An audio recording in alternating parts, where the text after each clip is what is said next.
think it's at Good Shepherd Unit Fellowship. Yeah, I think it is. Yeah, because I had the tables up. Oh, Our okay. function on Sunday. Well, she's up at She has another church now. yeah, Yeah, I've seen her. Near Cherryville. How are you, sir?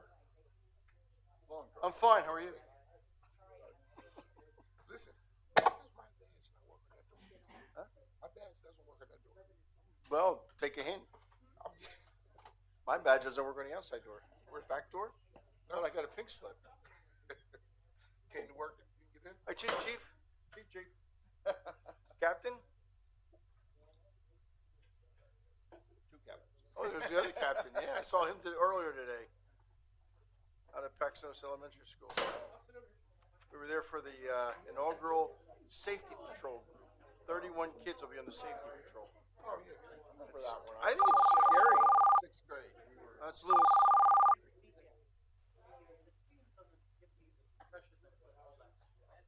Karen? We hear you, Lewis. Okay, sounds good. We were, all right, I remember in sixth grade, we were actually out on the corner. We had wooden gates that we swung out into the traffic to stop traffic.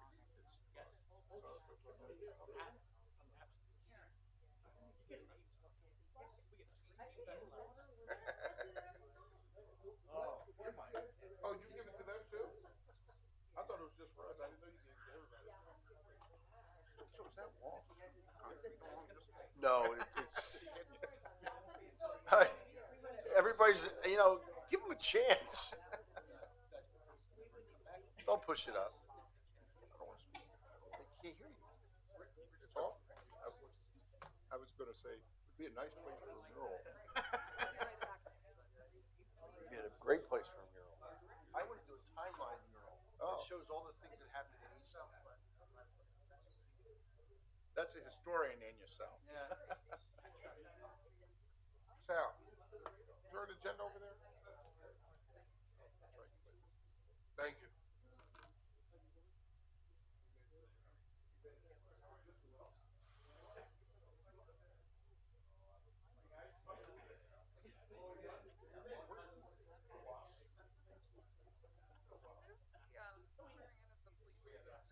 Sorry? Yeah, that's right at the beginning. Yeah, well, it's on the agenda. I don't know. I didn't see it on the agenda. I thought it was gonna be, but I didn't see it. The swearing in of the I was just looking at yeah, and there was what I got online. My old coworker, her son is getting sworn in. they're in Santa Claus. No. I just went to hear it. I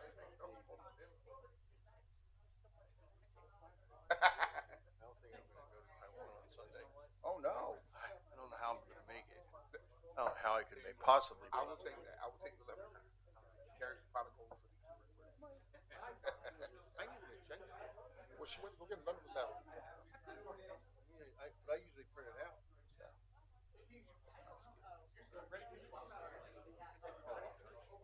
You think so? Oh, yeah. She's not showing up at all. I'm telling you right now. That is.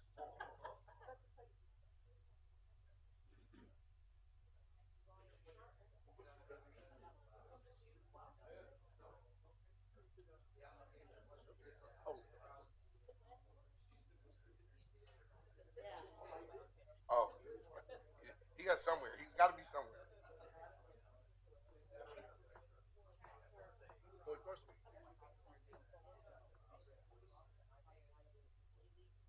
Oh, is that what Ryan called about? I was in a meeting. Sal.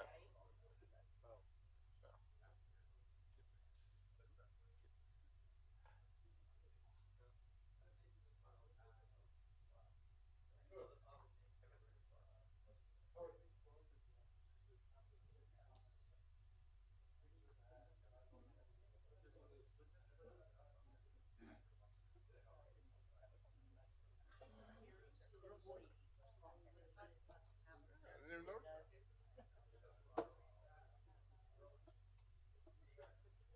They must be wanting to bring something down.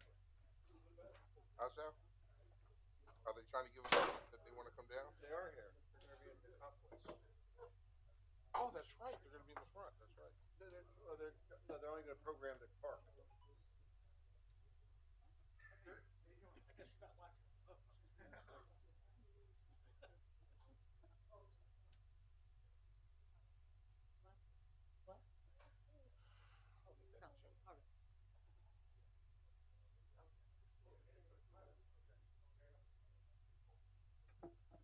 Sorry, you guys will be bothered a little bit. Since I want to come.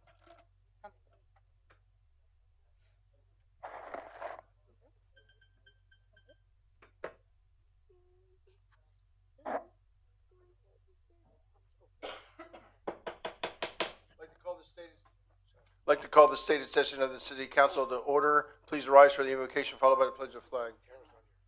Sorry. Dear Heavenly Father, as we're gathering here today, we humbly bow before your presence. Grant us the wisdom to discern, the ability to accept, and the strength to follow, to make good decisions for our residents. We seek your guidance as we embark on this meeting. May your light shine upon our discussions and may our decisions be that our residents need and want. In your holy name we pray, amen. I pledge allegiance to the flag of the United States of America and to the republic for which it stands, one nation, under God, indivisible, with liberty and justice for all. We'll wait for the city clerk to get back to call roll.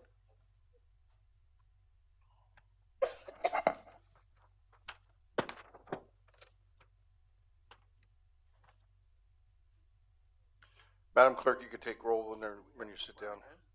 No, it's been postponed. It's postponed.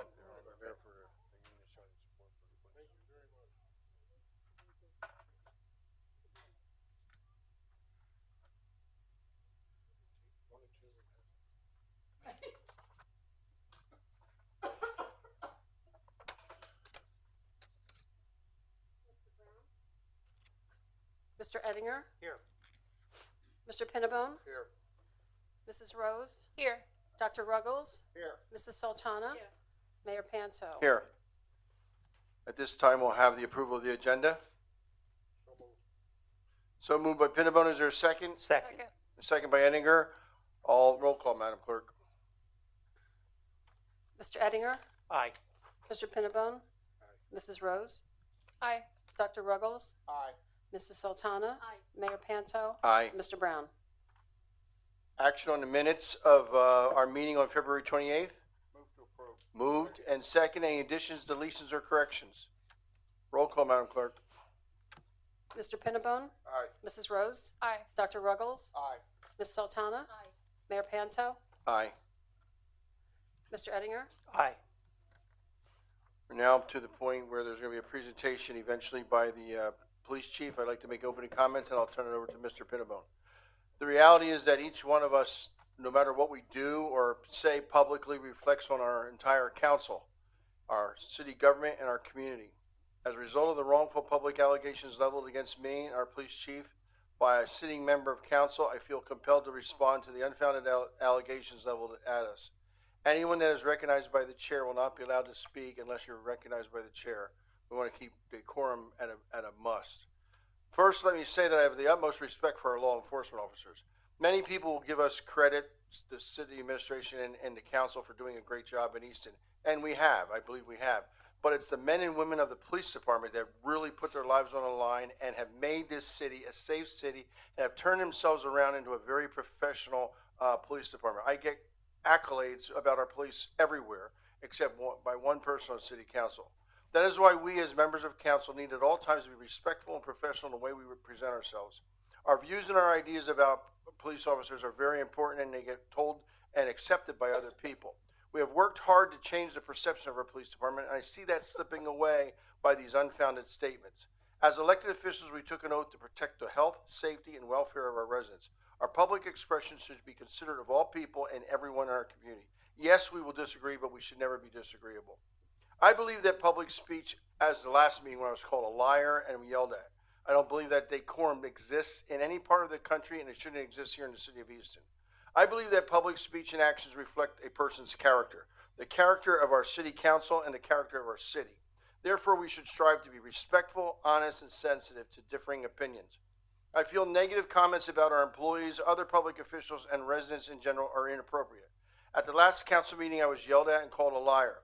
To try to correct it, I'm going to hold a strategy session for council in the next few weeks, and I will present an amendment to our code of conduct. Yes, we do have a code of conduct. We will also discuss our Tuesday night committee meetings and what actions can and will be taken, and both of our solicitors will be there. Ms. Sultana, your actions concerning your arrest and the negative comments directed at me and city official needs a response. First and foremost, our police department makes the arrest and hands it off to the district attorney's office. We are not involved politically. We are not involved at all. And to be told that to the public who now sees me on the street and wants to talk about it, I don't need that. Frankly, I'm too busy to get involved in the drama that surrounds you. And I don't get involved in police matters, and I even pay for my own parking tickets. Just a few years ago, a good friend and supporter had his 2-year-old pickup truck seized, and for lack of payment of parking tickets, I didn't get involved. I will now give the floor to Councilman Pinnabone. Thank you, Mayor. Based on the recent allegations against the mayor and the Easton Police Department, council members have, based on the recent allegations made against the mayor and the Easton Police Department, members of council have asked Chief Scalzo to please come forward and explain the situation and provide any video, any evidence, so the council can see what happened and if there's action that needs to be taken. From there, Councilman Ken Brown sent me a text today and asked me to read it on his behalf. Unfortunately, I will not be able to attend council meeting tonight. However, as a council member and vice mayor, I would like to have this situation investigated under the Act 22. This way, the public will have a full understanding, and also that their council has done its due diligence by investigating this matter about the chief and administration, and by the city administration and its police chief. Thanks in advance, Councilman Ken Brown. With that being said, Chief Scalzo, we'll turn it over to you. Thank you, Councilman. Carl Scalzo, Chief of Police, City of Easton Police Department, 48 North 4th Street, Easton, PA 18042. Good evening, everyone. Tonight I stand before you in an unprecedented situation, compelled by the council to address deeply troubling allegations that have been levied against my department, my officers, and myself. I've been a law enforcement officer for 30 years now, and I've been the chief of this department for 12. And this is the first time that I've been forced to respond to an allegation of racism, political corruption, and socioeconomic bias by a person of leadership and trust in our community. Councilwoman Sultana has made several accusations against the department following her arrest for domestic violence in July of 2023 by the Easton Police Department and following her acceptance into a first-time offenders program called ARD.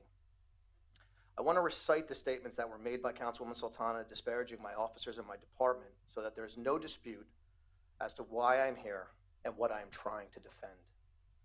On March 6th, in the Lehigh Valley News, the author Ryan Gaylor, it was written that after the hearing, Sultana tied her prosecution to a video she posted last May of Easton resident Lance Wheeler's arrest during a donation drive for victims of the Ferry Street fire a few days prior. And this is a quote. "Our police department didn't like it. The police department chief didn't like it. They and the mayor both asked me to take it down, that video of his arrest, and I didn't do that," she said. And again, a second quote, "This is how everything started, and yeah, they ended up arresting me." Second quote I have here is from Christopher Dornblasher. This is in the Morning Call, again, March 6th. "I would have preferred immediate dismissal, of course, but like many people of color and poor people, I made the only option that was given to me to protect my family from the vicious attacks of those in power, as well as keep my voice so I can fight for my family and yours." And the final quote is from Councilwoman Sultana's Facebook page, again dated March 6th. "Now that the case is settled, it is time to seek full justice through the same public channels that the machine has used to defame me and so many others.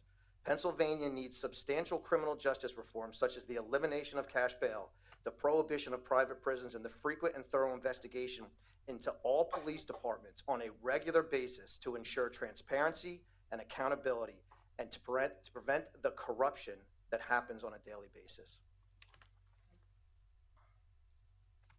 These statements and these allegations are not factual. I know it. The officers on scene that day know it. Ms. Sultana's family knows it. And most importantly, Councilwoman Sultana, you know it. As some of you are aware, Mr. Barada, the Northampton County District Attorney, also made comments in open court referencing the political twisting of this case. I am uncertain what he meant by those statements or what he meant by political avenues could raise their head, but I can assure you, as today's presentation will clearly show, that there was absolutely no political influence in the actions of the department when handling this call. As Mr. Barada later stated, if he believed that there was in fact political corruption involved or bias in this case, he would have dismissed the charges, which obviously was not done. And in my opinion, it speaks clearly to his belief in the integrity of this department and more specifically, the handling of the call or the case. It's with a heavy heart that I address these allegations tonight. However, I unequivocally affirm to this council, to city administration, and to every single member of this community that our police department is unwavering in its commitment to fairness, to respect, and the dignity and dignified treatment of all individuals. I want to stress that racial, political, and socioeconomic bias have no place in law enforcement and did not influence the handling of this specific incident. As our mission statement declares, the officers of the Easton Police Department and I, as the chief, are deeply dedicated to our duty of protecting and serving the citizens of Easton with fidelity, honor, and in a manner that is fair to all. Our mission statement further guides us to follow the golden rule and treat people as we would want members of our own family to be treated, regardless of their perceived status, whether they are a member of our community who is homeless or somebody who society may consider necessary or privileged, such as a city councilwoman. As chief, and on behalf of this department, I want to underscore our unwavering commitment to doing things the right way. We have dedicated the past 15 years to ensuring our officers act with utmost professionalism, and our policies and our practices are of the highest quality. And our reputation for excellence is maintained and it's earned every single day. In her statements, Councilwoman Sultana has called for police reform, transparency, and accountability. We have answered that call. We have obtained and we've been maintaining the highest level of accreditation from the Pennsylvania Chiefs of Police Association, and we've been accredited for over 15 years now. That is why I was so upset, I was offended, and I was angry when I heard and read the comments and posting by Councilwoman Sultana that alleged that her arrest was somehow unfair, unwarranted, or based on something other than our officers answering a 911 call from a young man seeking help. Speaking of transparency, our officers are equipped with body-worn cameras, and they record the actions and the words of every person involved in a given police response. Our department and our officers welcome this tool because we believe it truly is an unbiased witness of what transpires on every call. Several members of the City Council, specifically Councilman Ken Brown, Councilman Frank Pittibone, and Councilman Jim Ettinger, have requested and obtained a copy of the department's body-worn camera footage from that afternoon. They have directed me to play this video as part of my presentation here this evening. This video shall be played following my statement here tonight to be transparent with the community we serve and to ensure that the department has not violated the oath that every single one of us has swore to uphold. I believe that the endeavor of playing this video, as unfortunate as it is necessary to regain the trust of the citizens of this community. I say this because I genuinely believe that there are real-life consequences to making statements such as those made by Councilwoman Sultana. My officers will have to deal with those negative consequences for the foreseeable future and attempt to convince the public that those statements are invalid. To put the video of Councilwoman Sultana's arrest in context, I'm going to recount the timeline of events that predate and postdate the video. On July 31st, 2023, the 911 dispatch center received a call reporting a domestic disturbance at Councilwoman Sultana's home. Our officers responded, as we are required to do by law for all domestic violence cases, regardless of who's involved. As reflected on the video, we received a credible complaint by one of Councilwoman Sultana's sons that his mother had assaulted him, and officers observed recent physical injuries consistent with assault, including scratches to his face and dried blood to his nose. As reflected on the video, Councilwoman Sultana's son noted that he had been assaulted by his mother on other occasions and suffered prior injuries. As reflected on the video, other children stated that they too had been assaulted by their mother on other occasions. Our officers obtained a written statement from Councilwoman Sultana's son, confirming everything he had told us on the body-worn camera video. Our officers took pictures of the young man's injuries. The reason for the written statement, for the photos, and for the video, all of which we try to do in every single call, is that sadly many victims of domestic incidents later want to recant what they say or wish not to have their loved ones arrested or prosecuted, and in doing so, remain in a very potentially dangerous and abusive relationship. As we are mandated by law to act upon reports of domestic violence, especially when officers observe physical injuries, we had no option but to take Councilwoman Sultana into custody and remove her from the home. What I'd like to do now is read the Northampton County District Attorney's most recent authorization for arrest when dealing with domestic violence cases. Basically, arrest authorization: a responding officer must, not may, but must arrest the assailant or seek a warrant whenever an arrest is authorized in accordance with departmental policy and law. And under current Pennsylvania law, arrest is authorized in the following circumstance: when an officer has probable cause to believe that the suspect has violated, in this case 2701, simple assault against a family member or a household member, and when the officer observes recent physical injury to the victim or other corroborative evidence, even though the offense did not take place in the officer's presence. Given the sensitivity of the situation, I was notified, and I responded to the scene to ensure that our officers handled this call with the utmost respect for Councilwoman Sultana. As seen in the video, I explained to my officers that I was there to oversee and accept responsibility for this mandatory arrest and handle any pushback that may come from the arrest. Given the situation's sensitivity, and not for any other reason, Councilwoman Sultana was walked to the police cruiser without handcuffs, a courtesy not usually afforded to arrested persons. Based on the evidence collected on scene, Ms. Sultana was processed and brought before a judge to be arraigned. And following her release from our custody, the Easton Police Department had no contact with the district attorney and was not involved in this case, other than to indicate that we would not oppose an ARD resolution in February of 2024. Having been on scene at the time of the incident, having watched the body-worn camera video, it is my opinion, however, each person viewing the video can decide for themselves, that our officers acted professionally, compassionately, and humanely towards not only Councilwoman Sultana's son, the victim in this case, but all of her other children and her family members, and more importantly, to Councilwoman Sultana herself. In short, the comments of Councilwoman Sultana that the response and the actions of our officers to a cry for help by her son were in some way improper or unprofessional, or that the charges somehow were politically motivated, is not only flat out wrong, it's in stark contrast to what is seen on the body-worn camera video. It is irresponsible, it is defamatory, and it is offensive. These are very challenging times for law enforcement in our society. This profession and the officers who choose to serve across this country are constantly under attack. Yet these men and women continuously answer the call when community members need help. They don't ask for praise, they don't ask for appreciation, but I do not believe it fair to accuse these officers of racial bias or political bias when it simply did not occur. It is well past time that government leaders, political leaders, and even law enforcement leaders begin to stand up for these officers and not only defend them when they do things the right way, but they praise them for their willingness to stand in defense for all of those who need help. I can assure you that our officers answered the call for help that afternoon, and this department and these officers deserve much better than what they got in this instance. What I'll do now is I'm going to have Captain play the body-worn camera on the television behind you.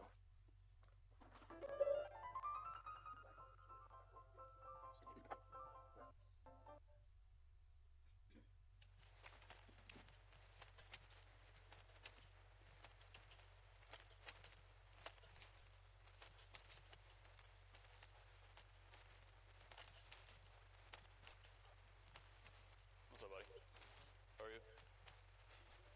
What's the deal?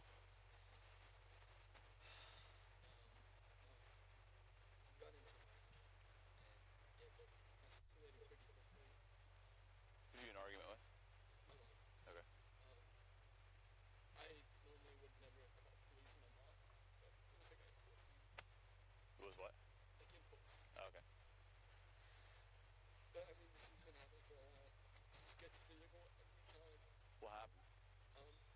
It was so small. I was arguing about like, I think something got my things up, and it just escalated so quick I didn't even realize it. Next thing you know, she's like punching and slapping my face, and I don't know what the fuck is happening. How old are you? I just turned 19. Did you hit your mom back at all? Oh, No. Alright. She's not injured or anything? no. I see you got some scratches on your face. Are you injured anywhere else? No, she like grabbed my hair and like kept banging my head against her head, telling me to hit her. Okay. I didn't obviously. I'm not that stupid. Okay. What She's okay. What about this? Yeah, she Was that? How'd that happen? does. Alright. Anything else? Did she punch you or anything? Yeah, in my stomach and my nose. It was bleeding a little bit, but I cleaned it up. Do you need an ambulance? Or did it? I don't know. No, it's okay. Did anybody ask? Okay. Do you need an ambulance or anything? Do you need to be checked out? No? Okay. Alright. I mean, Did you grab his name or? Did the other officer get your information already when he was there? Okay. like I said, it's just like it's been happening for a while, and with my little siblings too. It's been an ongoing issue. Years. It used to be really bad. She's abusive towards your Younger ones, yeah. like more than discipline. Um, 'Cause you are. I'm just. yeah. You are allowed to like spank your children in Pennsylvania. Oh no. Yeah. It's more than just. I used to have to go to hospital to be fair. Okay. I had to get stitches in my head, my feet. I remember this one time she like punched me while she was driving back. My whole lip was just like bleeding. This was all years ago, I assume, when you were younger. No, just last year. Okay. Oh, last year. Yeah. All right. It's no bad. All right. What's up, buddy? My other sister. How are you? Good, man. Did you see what happened? No, I was upstairs. I just heard that. Okay.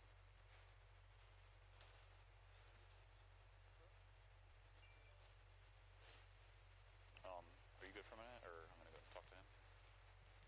I know. Okay. Yep. Thanks.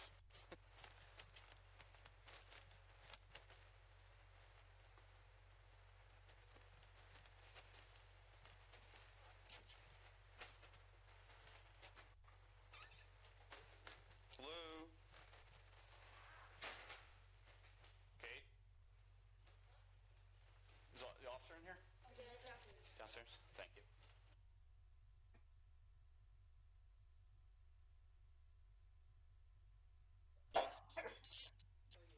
Alright, I'm here just for him. What's up, buddy? No, she's told me the same exact story that we have here. They're arguing over chores and stuff. Okay. And, he's talking about moving out. She wants him to move out. I told her that she can't get him out legally right now. She has to go to court and get an eviction since she Okay. owns the property. What happened physically? It was just over because he said, don't touch my stuff. And I was like, if this is your stuff, just move your stuff out and you can leave. And it was over all the wires and everything. He pushed me, I pushed him. I have no long nails, Yeah, I was mad, of course. I don't want my... Did you headbutt him or anything? What is that? Did you headbutt him? He said that you grabbed his head and you smashed your head into his. No, not grab. Okay. Not grab. What'd you do? We were having a fight over by that. And so I was trying to pull so the stuff is outside. So I was trying to pull the wires out, and he was trying to pull the wires out, and it was like boom, boom, boom, boom, both sides. She got smacked at. The smack had, yeah, not like, Are you injured at all? no, just some scratch, yeah. Like where? I don't. Very, very minor, yeah. Okay. He, I don't know if he told you already, but he doesn't want to do anything. Yeah, we'll just hold on. 99. Can you come in here with her for a second so I can talk to 27 outside?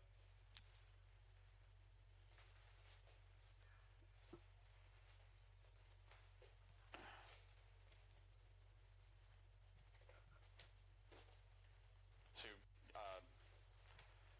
he's got some scratches and stuff on his face. You just want to hang with her for a minute so I can talk to him?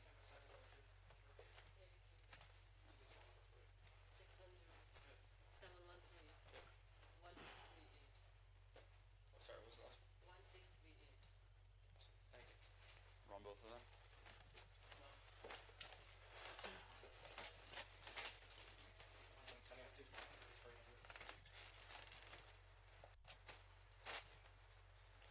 Just hang tight for 1 minute, okay, bud?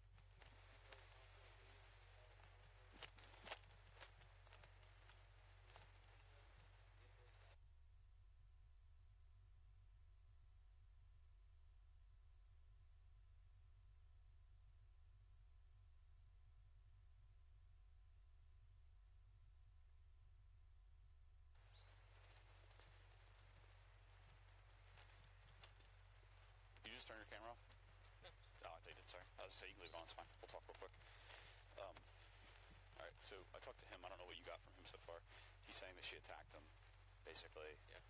And that she grabbed him by his head and smashed her head into his, scratched him in the face, and he's got visible injury. She's gonna have to get 15. I don't say it doesn't matter whether he wants to press charges or not. It's domestic violence. He's over 18. She's not disciplining him. He's an adult, and yeah, I don't see any other way around it. Before we do anything, just because she is a council member, I'm gonna call Lieutenant Alonzo quick and see. Just give him a heads up, and so just hang tight for a minute and see what they say. Sounds good. Shut my camera off to call the lieutenant. I'm back on. I had talked to Lieutenant Alonzo. Let's just let's get the story from him one more time, and just so make sure you have exactly what happened, his version of events. I mean, she doesn't have any injury. No, I'm And gonna grab my does. iPad so I can take pictures. I'll get it with the sub himself. So let's do we'll do that quick, and then what's your first name, bud? I'm sorry. T-A-L-H-A. How do you spell it? Say it. Talha. Talha. I'm Sergeant Kinnell. If I didn't introduce myself before, sorry. This is Officer McNally. He's the one I actually handle the call. I'm just here to assist. What we'd like to do is we'd like to take a few pictures of your face, if that's okay. This is a work phone. I'm just going to take it with this. It's our sergeant's cell. Oops.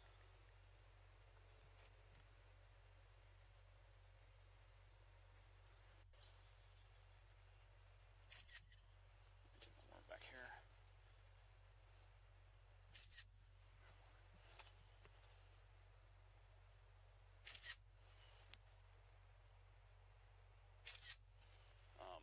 Can you, I know you said your nose was bleeding. Could you, if you don't mind? Is there any injury? I know you said that she punched you in the stomach, right? Yeah. Is there any visible injury there? Do you know? No physical injuries. Just No visible. Okay. Okay. Can you just walk us both through it one more time, just so we hear it one from start to finish? Okay. She had told me to clean up. Not a big deal. I went downstairs, cleaned up, and then I was on the computer. She came downstairs. You were in the basement when this happened? Yeah. Okay. And she came downstairs and she was like, "Oh, you didn't do anything." Yeah, I was literally there. What's that? I had helped him clean up. And, Oh, okay. And I said, and I did. You're a brother, right? Yeah. She escalated it really quickly. She said, "Oh, I've been telling you for 2 weeks you can't do anything around the house. I'm just living off of her. Literally working, trying to pay my college bill off." What are you doing for work? What are you doing for work? Ameris Bergen. Do you know that? What is it? Ameris Bergen. No, what's that? It's a medical company. It's, Oh, okay. It's a warehouse. So you're working? Yeah. Cool. I'm working full time right now. Good, man. So I'm going to college right now. Well, I'm not right now this semester. I'm trying to pay off my debt from the dorms. Pretty much. Sure. But anyways, it's downstairs and she escalated really quickly. And the next thing you know, we're both looking at each other. You good with him? Yeah. Excuse me 1 minute. Shut my camera off. Take a phone call.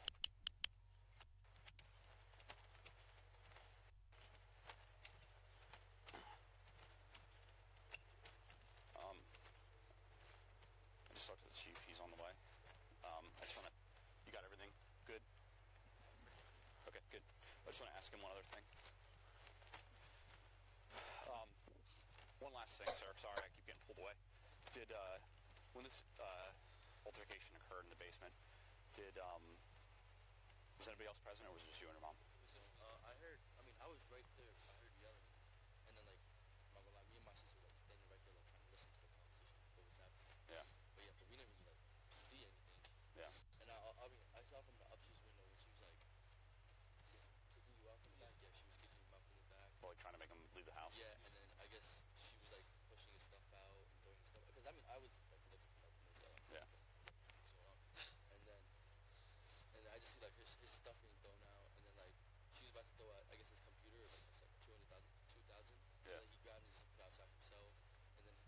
Was that before or after the? This is after that. So the physical assault happened first, and then she started throwing her stuff outside. Yeah. Got it. Would you be willing to write a written statement for us about what occurred? All right, let's grab him one of them, and grab him the victim's rights form. Yep. And we'll give him that first, and then 36 is on his way here. So let's do that. So you can write. You can write. Yeah, you can write on this. Yeah.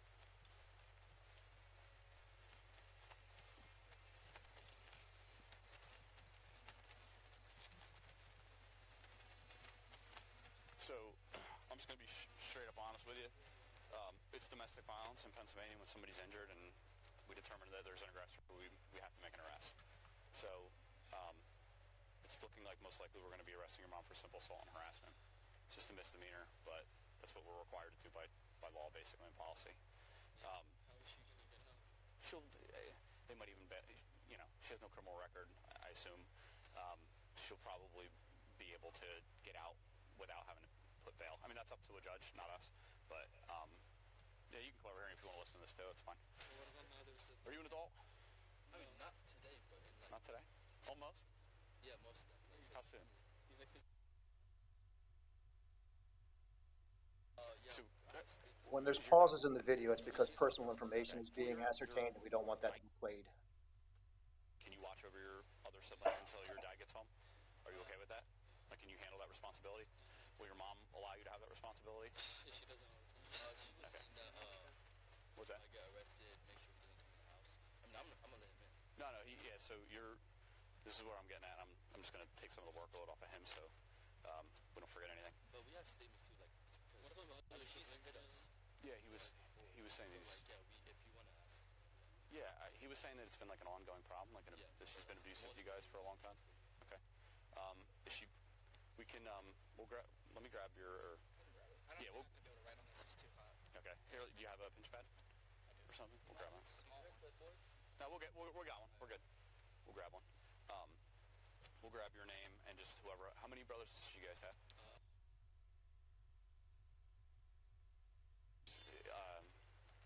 I mean, since we're talking about it, is your mom like abusive towards the other siblings in the home? I mean, it's like everyone, but like I feel like from what I see, I think she goes after him Okay. for any reason. I mean, she's like she yells at me, but like Yeah, well, yelling. I mean, you're try loud, not to- right? Yeah, I try not to argue back, but then, like even if I don't argue back, Yeah. or like I stay quiet. And I mean, like physically abusive. yeah, I towards- know. Like I don't say anything, and then I guess that like serves like it's not like I'm not getting the reaction, and then she starts hitting me too. Like it's just like there's no point in hitting me. She ends up hitting us. Okay. It used to be really bad. Do you Yeah, I think it was that one time. do you feel that? I don't know. You're 16. When she's hit you and stuff in the past, is she leaving like bruises or marks? Marks. Yeah. I mean, Okay. not. Yeah, he's at the time. Okay. Well, this is what I was gonna say. So, and, one time she threw glass at him, and then he had to get stitches for it. I know that. Okay. But there's like blood on the stairs, and then she bleached it up. But like you can still see the bleach marks. So there's still marks. in Pennsylvania, and I was just explaining this to your brother. I don't think you were there. A parent is allowed to discipline their child with physical force, right? But it's called corporal punishment. But you can't abuse them, right? You know, like I can't beat the shit out of a kid, right? If your mom's leaving marks on you or your brothers or sisters, then that's a problem. We need to address it. I think. Yeah, I think there's one over. It's like a. That. This is pretty good, but I think she had grabbed me, and then like with her nails, and then like she was like keep on like. Okay. This is a little bit ago. Let's grab his name. We're gonna get all the kids' names in the house. Everybody. If you want to let him start writing it, so this is just a voluntary statement form. Just so you know, everything is audio and video recorded. We'd have our body cameras running, obviously. 2023, you know. It's good though. Protects everybody. If you want to just write in your own words what occurred. Now, I don't want to tell you what to say. Yep. Yeah, and then you can go to the back if you need to. We can, what occurred. Who she is, your mom, what she did to you physically, and why. Just this occurrence or the past? Just stick with this one for right now, and then we may probably what will end up happening, honestly, is we'll forward this up to maybe our crimes division, and they'll investigate it further with other stuff. Is your dad abusive? No. Just your mom? He's my stepdad. Oh, stepdad. Okay. Yeah, but he just. I mean. physically, he doesn't like physically discipline you guys?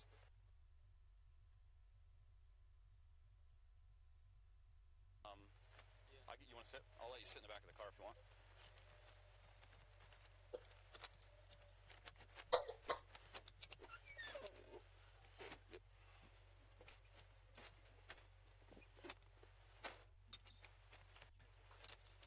Your front door's unlocked, just saying it.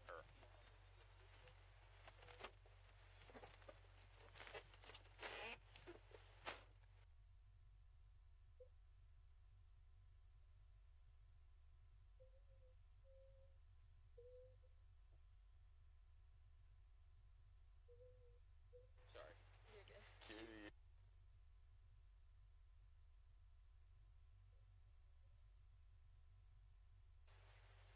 know your dad's birthday?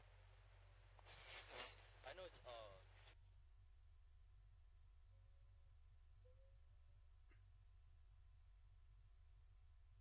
stepdad. Okay. I'm not too sure. I mean, he's like a dad, cause like. He like raised you guys? Yeah. Okay. That's cool. You know his phone number by heart? By heart. He has one. Oh, okay. Okay, we can grab that. And he's not. Yeah, Oh, does all the kids in the house? No. How many other siblings are in there? There's three more other than the three that we met. Give me 1 second. Shut my camera off, take another phone call. You're okay? You don't need medical, you don't need a, I'm sure they already asked you all of that, okay? They have you fill out a statement, okay? How old are you? 19? Okay. Anyway, once he's done with that, we were going to give him a victim's rights form. We were getting everybody's information in the home, and then I'm just going to ask her if she wants me to photograph her arm. She said there were scratches. I really didn't see anything. Okay. You know, it's pretty cut and dry. Did you get a picture of the bloody nose? Yeah, I got all, yeah. Well, he put his head up. You could see it was cut underneath. And he had all the scratches on his face? Yep. So everything is good as far as domestic violence goes. There's no sense about that. Are they aware of what's going to happen here? I explained it to him. Okay, and he's still good? Yeah, he's fine. A written statement. So we'll get that first to make sure he told you on camera. Yeah, we got that story like 3 times. So we're good. So, listen, like I said, I want to make sure I'm here, so if there's any pushback or anything Yeah, sure. down the road, which I guarantee knowing her who's going to be, I want to make sure that I take the responsibility that I was Yeah, sure. make sure everything is what it is. So. Yep. No, we're good. Doing everything. Yeah. Hang with him. I'm gonna go photograph her arms real quick if she wants to do that, and then I'll call you in a second. Okay?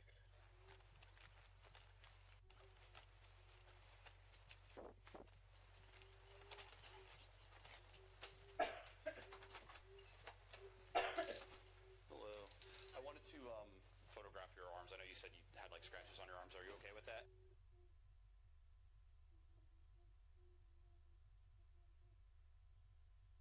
Now, as far as getting a written statement from him, did they explain? We didn't get that far yet. I didn't get back in the house. Okay. Yeah. So what if you want to step outside into the light here, I'd like to just, I know you said you had scratches on your arms. Yeah, but they're very minor. Okay. Yeah. Well, that's okay. We'll still photograph them. Here, what I'd like to do is take a picture of your full body, and then I'll take one of your,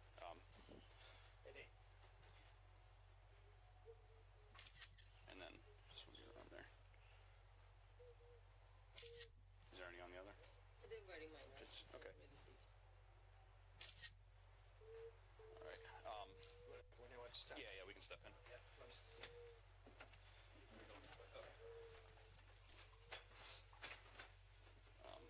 I'm just waiting for the statement to be finished. I'm just waiting for him to show up. She's gonna get 15. Here, let me.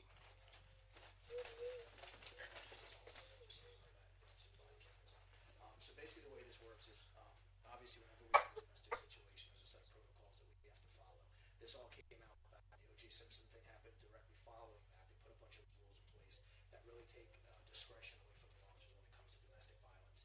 And the reason why is because in that instance specifically, there was a lot of domestic incidents that happened in the case that the officers didn't take action and ultimately ended up the way it did. So they put a lot of laws in place nationally that require that we do certain things. So whenever we have a domestic violence situation such as this, where there are physical injuries on a party, like on your son with the scratches and the bloody nose, we have obligations that we have to take. So what's going to happen is we're getting a written statement from him as to what happened here today. Obviously, he has a version, you have a version as to what happened. And I know you already spoke to the officers about that. But once he's done giving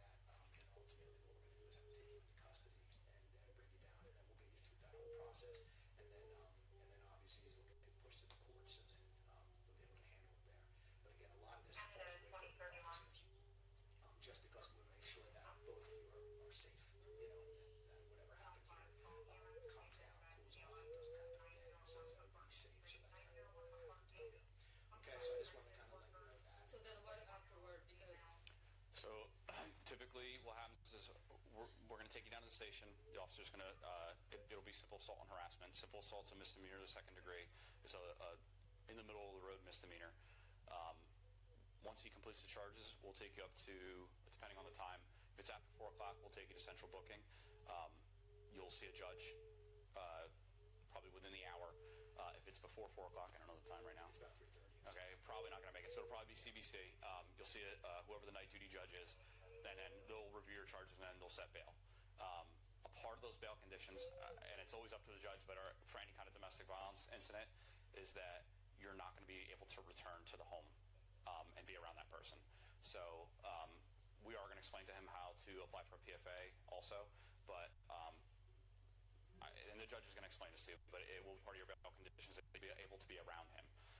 So that means I have to leave? Yes, you would have to leave. Why not him? Well, that's going to be a judge. The judge will make that decision. He's telling you what typically happens in these situations, but because again, because this is the problem. Like I have been asking him to leave, like move out. Yeah. And I actually offer financial help too, like, and I put him. He actually went to the NCC, and I applied for his the on-campus program, but he wasn't able to make everything up, and then there were like $4,000 charges, and then they told him he can't stay on campus. So I told him like I can apply for campus, and then you can study and you can live on campus. right. And all of that, what's going to happen when you go and you see the judge? He's going to lay everything out. And again, a lot of things get put in place because of like this is an assault, but it also falls under the domestic violence provisions of that assault. So they're going to lay. So when the judge sees you, he's going to explain to you all exactly how this all has to work. Like there's things with weapons and all these other things that they're going to explain to you. What the officer's trying to explain is just kind of generally what they'll do is kind of make sure that you two are apart. And typically the way that works is the person before the judge is typically the one that they say you're going to have to go and find someplace else to stay until they can get it worked out. Now again, that comes down to emergency PFAs and things like that as well. What is emergency PFA? An emergency PFA is basically if somebody feels that they're in danger, they can apply for immediate relief to have that person stay away from them until they can get before a judge, which would usually be on the next business day, and then they would be able to get a full PFA or to get an actual PFA after a judge rules on that. But this is my home. Like this is the problem. Like this is my home. Why don't he move So out? he lives here. When somebody establishes residency, he's lived here for how long? His whole life, pretty much. Oh, yeah. So if that person, whether it be a family member or a friend or whoever, roommate, if you want them to move out and they're not willing to move out, you have to file for an eviction. So you have to go through the legal process through the courts to get them evicted.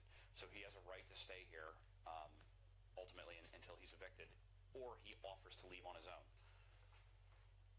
See, typically we're dealing with this most of the time domestics are husband-wife situations, and it works that way as well, where if it were a husband-wife situation, and let's just say the husband they would say, okay, you have to find a different place, but they just want to make sure that you're apart for the safety of everybody involved. That's really the purpose of all this, not to punish anybody, but just to say, okay, until we have our day, till we can hear all of this and make a decision, right and wrong and all of that.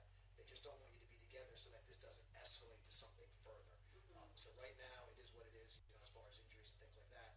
But obviously, to put you two back into the same house under the same roof, then that could escalate further. And then obviously, that's what they're trying to avoid, like I had mentioned, the initial catalyst for all of this.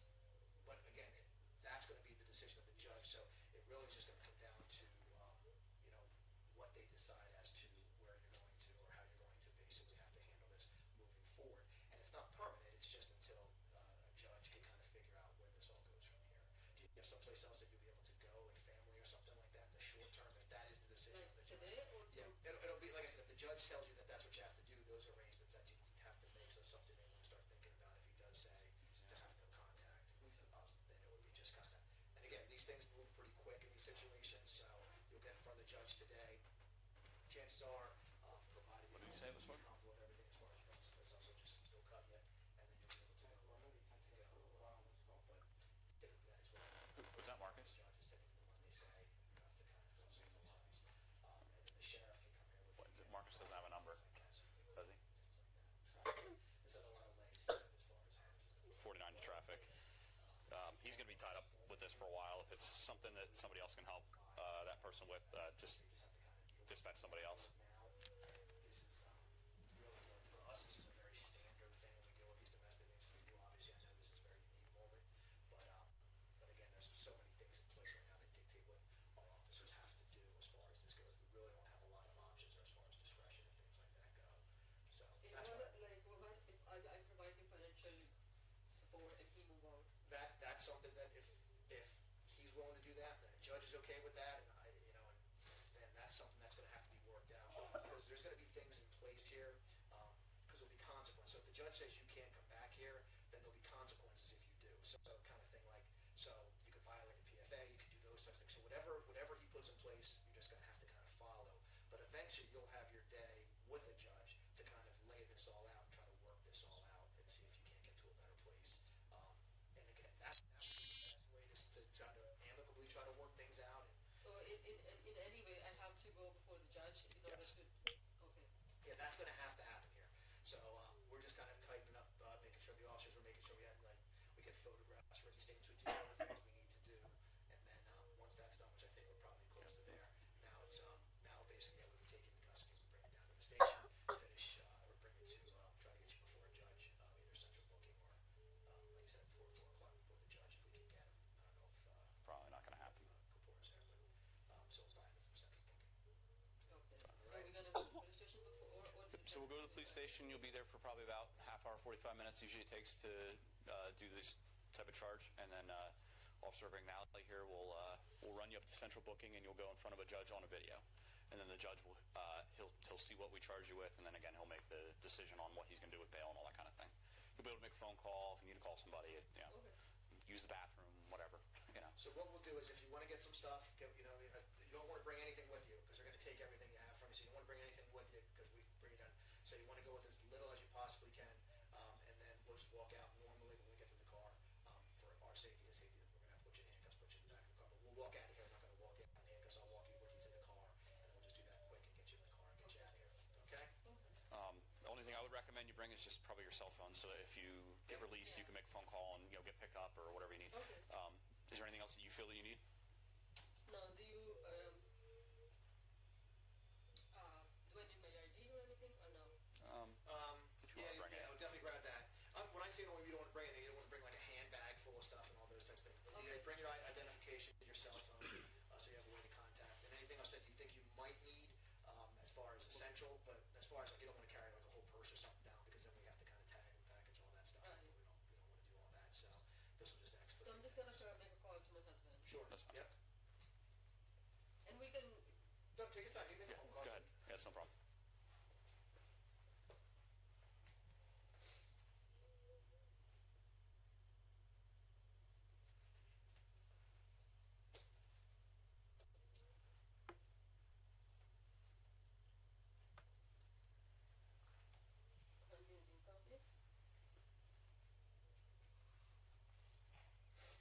कहाँ पे? अच्छा, तो मेरी कथा के साथ ना वो लड़ाई हुई थी तो उसने पुलिस को बुलाकर मुझे अरेस्ट करा दिया. You got all the kids' names that live in the house and the stepdad. हाँ, वो ये जो आपने सुना है. That's here. No, but he's at work. The 19-year-old can watch the kids, the ones that are under 18 until he gets home. He says he watches them all the time. It's not fun. हाँ. तो मैंने थप्पड़ मारा था तो मेरे नाखून लग गए थे उसको उसके मुंह पे उसके निशान में. तो आप जरा मेक श्योर करिएगा ये अब यहाँ पे ना रहे. मुझे नहीं इसको रखना. ये मुझे. हाँ, वो कह रहे हैं कि हो सकती है पूरा के ऑफिस में आना पड़ेगा लेकिन वो 4 बजे चला जाता है. ठीक है, तो अगर आप सीधा वहीं पे पूछ सकते हैं पूरा के ऑफिस मुझसे अगर बात कर सकते हैं पहले ही जाके और पहले ही सारे अरेंजमेंट कर सकते हैं तो करते हैं. Sure. ओके, अभी वो मुझे पुलिस स्टेशन लेके जा रहे हैं, वहाँ पे वो सारा प्रोसेस होगा. ठीक है, उसके बाद ये मुझे वो भी 4 बजे तक होता है लेकिन अगर आप पहले पहुँच के उससे से बात कर ले सारा कुछ कर ले तो थोड़ी देर अगर रुक सकते हैं तो वो क्लियर कर देगा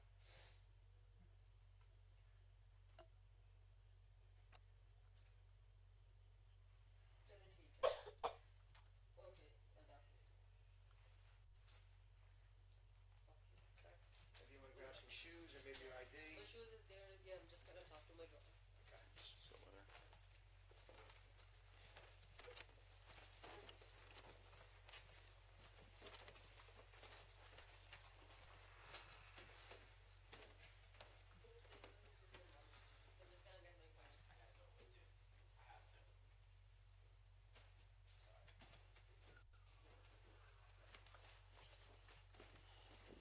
What's up, buddy? How you doing? You okay? How about you, buddy? You okay? Man, more just keep piling out. What's up, pal?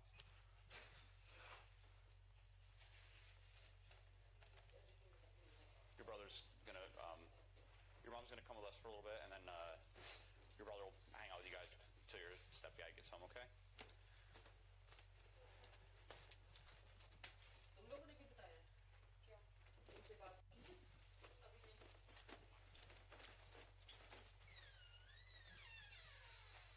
आज you give me a hug guys so What's up? I mean, I don't think there's any. Does she have any? I don't think she has any pockets. So, but yes, you would do your job. I know, but you know what I mean? Yeah, I mean, I don't see. I think you're okay. We'll talk when we get up to the car. I'll question her about it quick.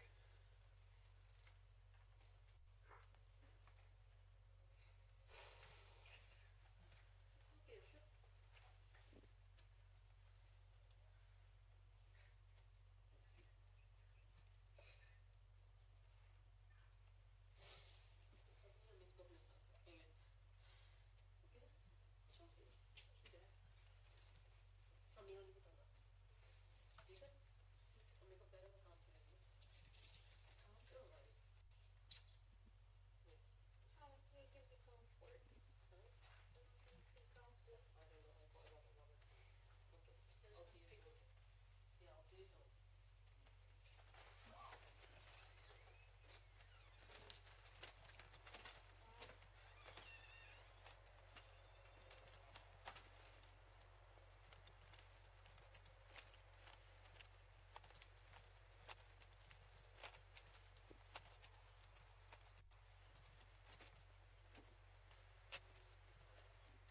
Watch your back.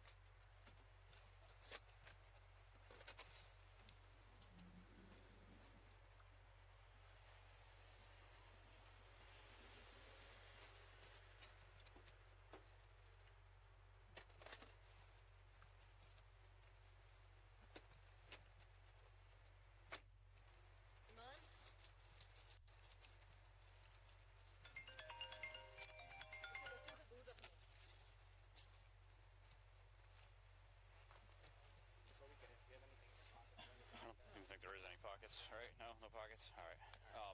Here, hang on one sec. We have to handcuff you. So I'll try to stand here so your kids don't have to see anything. Yeah. Well.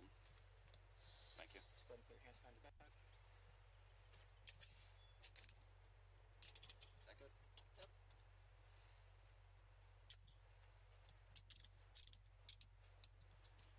Just hang tight so I can lock them so they don't get tight on you, okay? Just check and make sure that. Hold on one second. Just make sure that you didn't. They're good. Okay.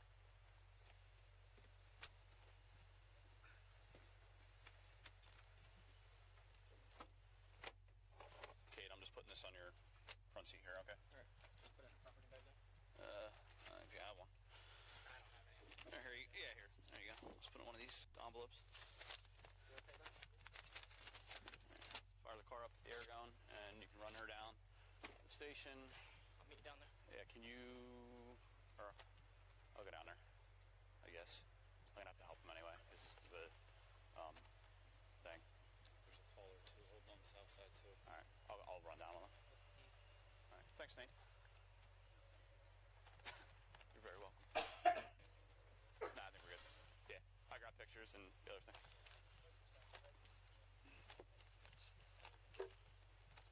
So the only way for her to agree is to either evict or do something like that, and because you're actually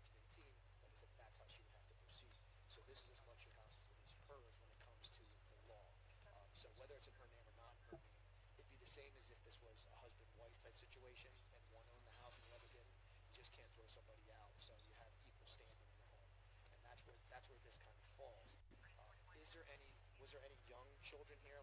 Yeah, there's 3 of them in there. Okay, and you guys are okay to take care of those young. How Yeah. You're 19, and how old are you? I'm 16. 16 and 18. Okay, you guys are okay to take care of those And right? just if it's like, cause I'm gonna be honest, like if y'all need like anything, cause she's like hit me too. Right. Well, here's It's what I not would like tell you. oh yeah, it's like oh yeah, it's got a good spin. It's like hitting out like way too far. She took it way too far. I understand. Cause I understand like she hits me, and like I told her, oh, I did something wrong, or I didn't listen to her, or argue back. But it's like sometimes like she takes it too far and like hits me over nothing. Or like one time it was like I was outside, I came home, she tried to take me out to like, and I was out for like 2 hours playing basketball with my friends, and then when I came back home, she's like, why are you back home? I told you you're not coming in the house, and she started hitting me over that. I was like, where else?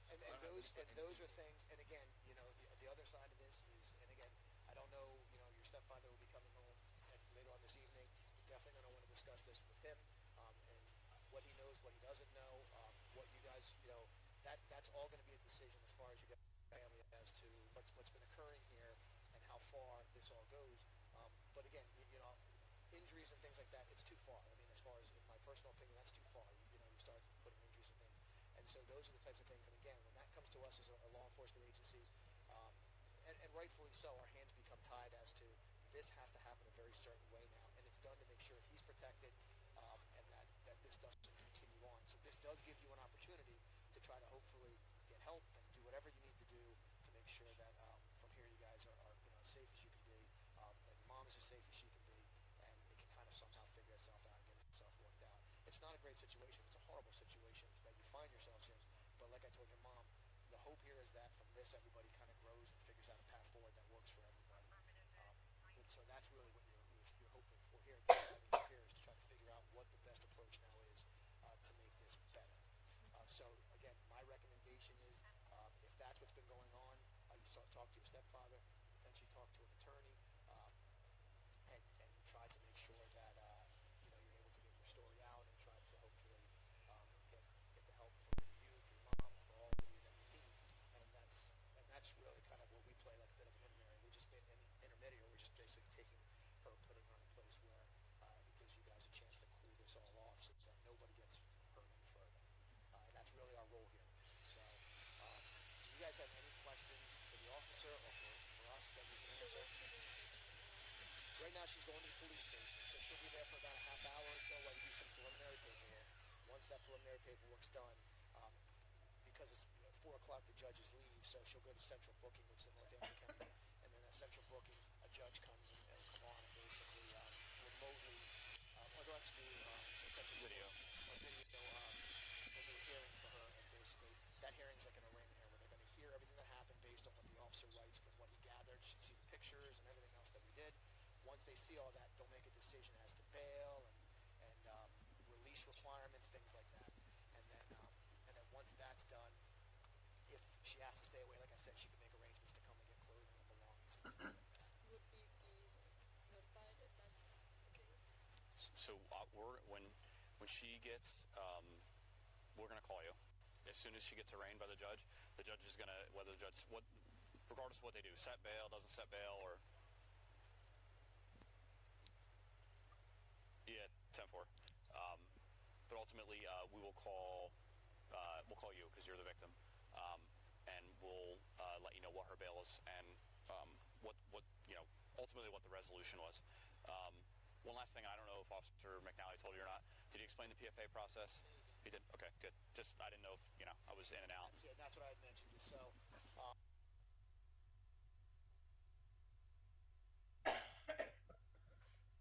That's the conclusion of the body-worn video. The officer turns his camera off as he walks away.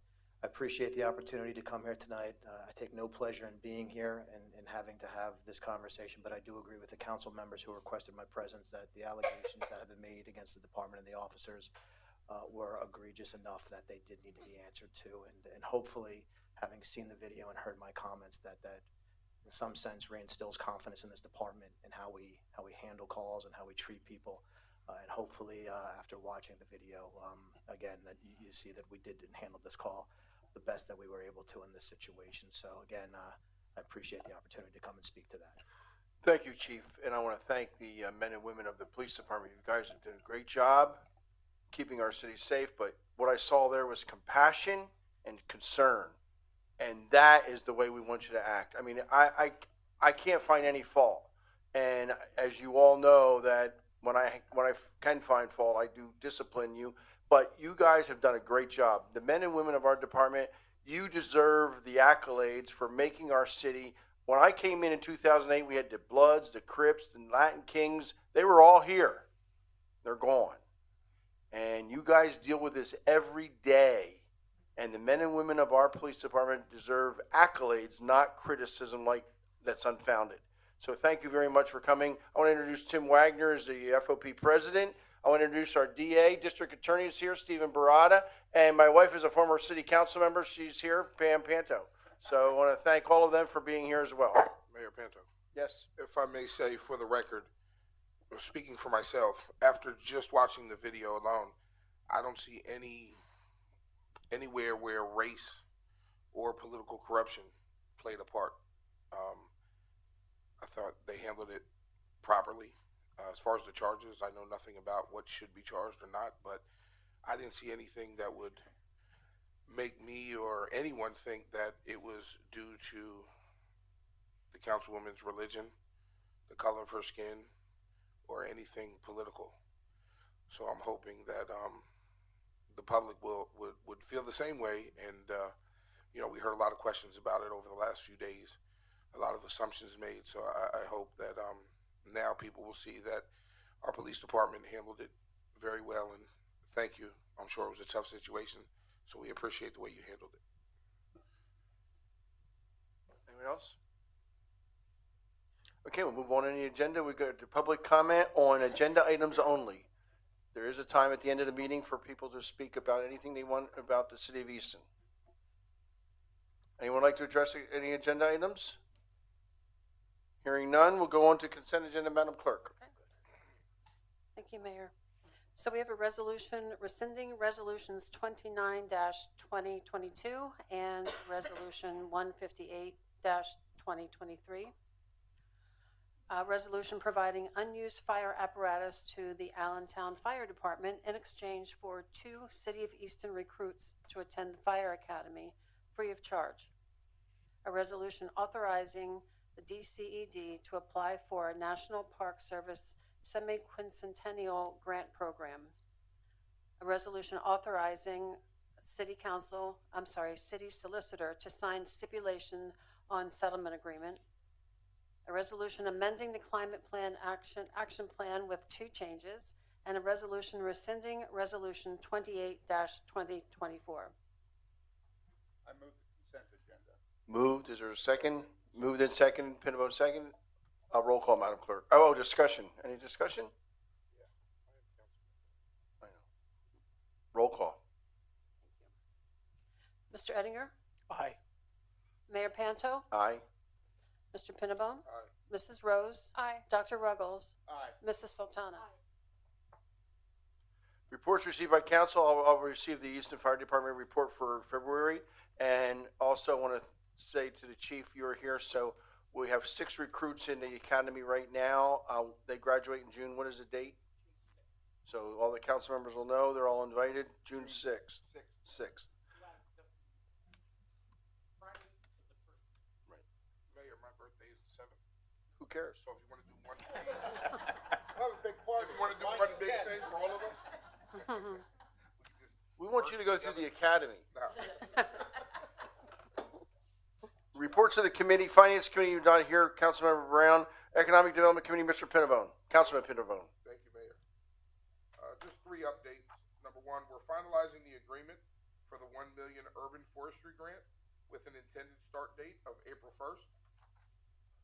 DCED is working with the chamber to plan for an anticipated brokers open house in early to mid-June to bring in real estate agencies and agents to tour through our high-profile, long-standing vacant commercial spaces. And finally, we've also continued our engagement with counterparts in the marketing team at Lafayette to see where areas of collaboration can be pursued regarding enhancing community engagement. That's all I have, Mayor. Thank you. Planning and Codes Department, Councilman Rose? Thank you, Mayor. The zoning board will meet on Monday, March 18th at 6 p.m. in this room. The agenda is available on the city's website. Also, just wanted to share a bright part of the past week and provide an update regarding my participation in the Lehigh Valley Lady Boss Summit that was held at PBS Studios on International Women's Day last week. It was really an honor to serve on the planning committee, deliver the welcome address, and present an award to a remarkable individual from Easton, Mariska Titus Mishner. Mariska, who is almost 90 years old, embodies the spirit of entrepreneurship and community engagement in Easton. She's a distinguished business owner, investor, and driving force behind the Women of Strength community group that convenes at the Easton Public Market each week. In recognition of her outstanding contributions, the Mariska Titus Mishner Award will be bestowed annually upon a woman within our local business community. As a female business professional myself, I can attest to Mariska's leadership and unwavering dedication. Congratulations, Mariska, on this well-deserved honor. I extend my gratitude to you and countless others who have paved the way for women in our community to thrive. Thank you. Thank you, and you are absolutely right about Mariska. And she's the heart of our city, so we appreciate it. Planning and Codes Committee, we already did that. Public Safety Committee, Reverend Dr. Ruggles. Not yet. Not yet, but close. We had a public safety meeting last night where our community advocate came in and reported to us her work. Is that on? And now it's on. Her work so far. I think she started in June. Yeah, last year. In June. July. And so far she has over 300 cases that she's addressed. And so this has been really something I think that has really been a big plus for the city of Easton, and she's doing a tremendous job. And so I think council was duly impressed last night with her work and all the people that she's helped in the city. So that's all I have. Okay, thank you. And yes, it was, Kristen did a great job last night, and her work and officer, our downtown officer that works with the homeless have done a great job too, finding them the help that they need, especially the ones that have mental illness. Public Works Committee, Councilmember Ettinger. Thank you, Mayor. I don't have a report, but I do have 3 resolutions that I'm going to be moving under new business. Okay. Administration Committee, Councilmember Sultana. Mayor, I just want to echo what Mr. Ruggles said about yesterday. Community advocate position. I think Christina Cooper is doing an incredible job, and I love the work she's doing. And this is why there are so many. We just saw another reason to have community advocate for family in crisis instead of handcuffing the families. And at the same time, I also want to echo what Crystal Rose said. I truly congratulate Ms. Marisha. She's incredible, and I had the honor to attend the same event. I don't have an official report, but I do want to have few things to in the legacy of Breonna Taylor. Today marks exactly 4 years after Breonna Taylor's killing at the hands of Kentucky police officer, and stands as a stark reminder of the deep-rooted injustice that persists in our society. Her tragic death, marked by the unwarranted use of force and the disregard for human life, serves as a painful symbol of systematic racism and police brutality. Breonna, a 26-year-old woman with dreams and aspiration, was unjustly taken away from us. The manner in which she was shot and killed in her own home by those sworn to protect and serve is a grave violation of trust and betrayal of justice. But Breonna's story is not just about one individual. It is a reflection of the broader issues of racial inequality and injustice that continue to plague our communities. It is a call to action to dismantle the structure that perpetuate discrimination and violence against Black and brown people. We cannot turn a blind eye to the injustice that led to Breonna's death. We must demand accountability, transparency, and meaningful change in our law enforcement system. We must stand together in solidarity against police violence and advocate for a more just and equitable society for all. Breonna Taylor's name should not be forgotten. and this is why I decided to speak about her today. Her memory should fuel our determination to fight for justice, equality, and the end of systematic racism. So I would like to honor her legacy by continuing to speak out, to protest, and to work toward a world where every life is valued and protected. Our thoughts are with Brianna's family and all those profoundly impacted by her untimely passing. In memory of her, we renew our commitment to advocating for eradication of police violence, particularly against Black and Brown communities who disproportionately bear the burden of such injustice in our nation. I want to read some quotes that I. Excuse me, Councilwoman, not to cut you off. Mayor, what does this have to do with the administration report? Shouldn't that be at the end under new business? I can say whatever I. No, it's administration though. You could do it, but it should be new. I have things to bring up too, but you bring it up at the end under new business, not administration. We need to stick to the script. There's a agenda for a reason. Mayor, am I allowed to finish this? I think there's a real reason to have the code of conduct and the way a meeting is conducted. This normally would come under, at the end of the meeting, Councilmember Pinnabone is absolutely correct. This isn't a time for you to politicize your ideologies. It's a time to give a report of what you've done on the administration committee. Mayor, everybody just reported out of the scope. I mentioned all of our economic development.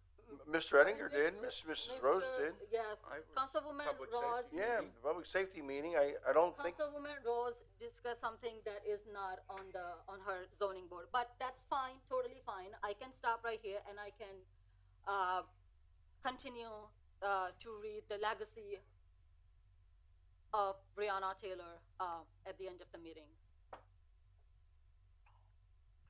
Report of the mayor. Later on in the meeting, we will talk about outdoor dining. We talked about it last night. We didn't come to any conclusion, but we did discuss the fact that it'll be on tonight's agenda.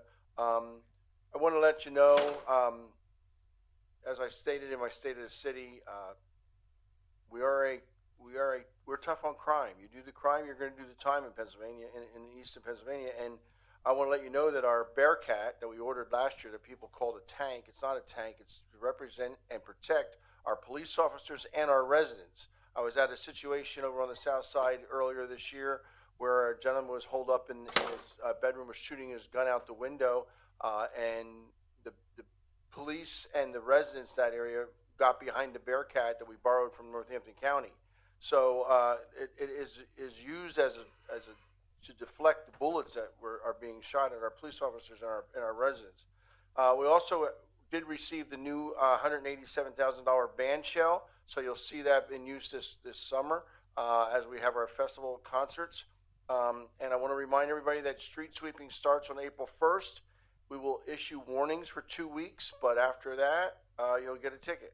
Want to thank the council members who were at the sold-out crowd yesterday morning up at Lafayette College for the State of the City address and breakfast. And also want to remind City Council of the National League of Cities meeting that I went to last weekend. It was very, very informative, and I understand that you didn't get an email. There's no emails that are sent out. It's called the nlc.org and pml.org. You go on the website, find out when the meetings and conferences are. Our meeting, and so I'll tell you that the National League of Cities Summit is November 13th to 16th, and the Pennsylvania Municipal League Summit is October 10th to 13th this year. So if anybody's interested, they can talk to Karen. At this point, I'll turn it over to Louis. Are you on your phone? I am, Mayor, and I don't have a report. Okay, thank you very much. We report to the city solicitor.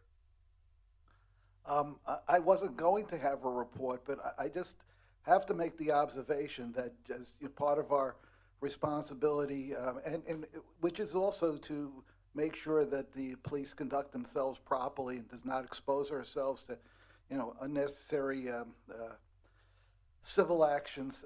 And as the mayor commented yesterday at the Chamber of Commerce, repeating the State of the City, the police department has done an incredible job in the last decade, probably now, since Chief Scalzo took over, And that when we watched this ahead of time today, just to make sure there wasn't going to be anything shown that shouldn't be shown, I came back with the impression that that other police departments, if they want to learn how to conduct themselves, they should just be looking at a film like this, and that, it should be clear that our police department is doing what they need to do in the way we want every police department to act.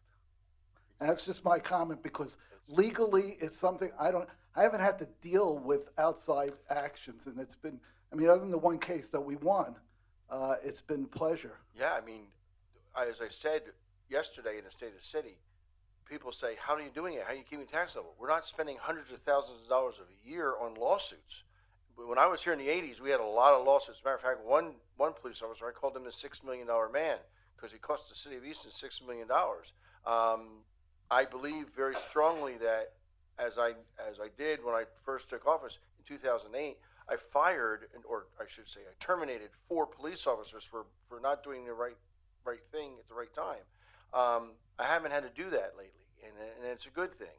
And we terminated a person who, and I wish the laws were different. We were terminating the person, and he retired before we had a chance to do that. He had Michelle and Barack Obama on his website as monkeys dancing, and that's not acceptable. And so we brought him up on charges, and if you remember, because Joe, you were assistant solicitor at the time, he retired before we had a chance to actually terminate him. I've been called on the carpet about that a number of times. So I say he was terminated. He left because he was being faced with charges. So I thank you for your report. Jeremy, you have anything, Day? No, Mayor, thank you. Oh gosh, you might in a few minutes. Lewis so we go move on to new business, Madam Clerk. No, there's no correspondence and there's no unfinished business. Thank you. We have a resolution amending application fees for the 2024 outdoor dining. Second. I do have an amendment that I brought up last night at committee. I'd like to make an amendment to the outdoor dining and request that we end the outdoor dining at 10 p.m. due to some of the resident feedback we received about the program. Mayor, I'd like to use your microphone. I'm going to rescind my motion and make it with the amendment that Councilwoman. Just do the amendment, and then we'll vote on it, and then We we'll. can't just add it with one? No. Okay. All right, so then we're going for a vote. I'll second the amendment. The amendment is to have, I would just like to make a friendly amendment that they stop seating at 9:30, which means that they would be done eating hopefully by 10:10. I'm a very strong proponent of outdoor dining because I think it shows the vibrancy of our city, but I agree that we have more and more people living downtown, and after 10 o'clock when our noise ordinance comes in effect, that's a good time. I think it's an excellent amendment. So I'll second that. It's already second. It's already second, so we'll vote on the amendment first. Okay. Mayor Panto? Aye. Mr. Pinnabone? Aye. Mrs. Rose? Aye. Dr. Ruggles? Aye. Mrs. Sultana? Aye. Mr. Ettinger? Aye. Just for clarification, is the amendment then that outdoor dining be completed by 10 o'clock, not the seating? Completed by 10 Okay. o'clock. A resolution closing out the No, we gotta vote on the Oh, I'm sorry. motion, on the amended motion. Amended motion. Okay. Mr. Ettinger? Aye. Mayor Panto? Aye. Mr. Pinnabone? Aye. Mrs. Rose? Aye. Dr. Ruggles? Aye. Mrs. Sultana? Aye.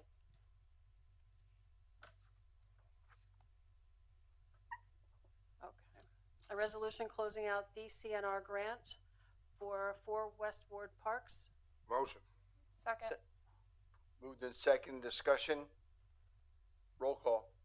I'm not a fan of the westward pocket parks, other than the fact that they do give us green space. But they're just too small to do anything.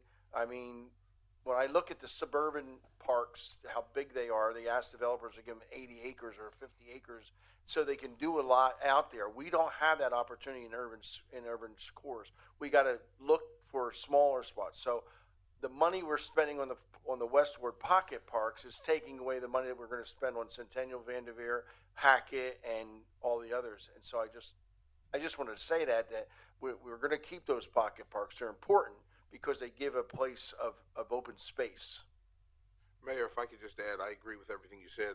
Also, just to be clear, this is something that the West Ward residents push for, and council has heard them loud and clear, and we're doing what they've asked us to do. And a lot of residents are very happy that we are taking the initiative, so I thank council for doing that. I think the pocket parks have an important role in the West Ward because the neighborhoods, none of those other locations is really central enough for everybody to enjoy. But I know that the pocket parks is a really good place for people in a smaller community to bring young children and have an outdoor space. Yeah, I mean, one of the things we're looking at Centennial Park is a very big upgrade there because we're also going to add a water feature. With climate change becoming the treacherous hot summer days, some of our kids don't have the opportunity to go to the pools. We can turn on a water feature that allows them to get wet and have fun without costing the city a lot of money. So I'm looking forward to the splash pad that we put there. So am I. Yeah, you are. Well, vote. I'm sorry? Roll call. Okay. Mr. Pinnabone? Yes, aye. Mrs. Rose? Aye. Dr. Ruggles? Aye. Mrs. Sultana? Aye. Mr. Ettinger? Aye. And Mayor Panto? Aye.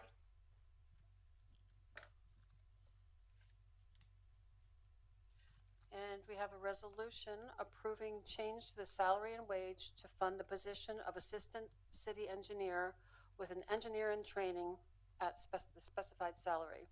So moved. Second. Moved in second. Discussion. Mr. Hopkins, you want to come up and just give us an overview of that? I think everybody knows what it is, but I don't want to see you just sitting there. I got to put you to work. No.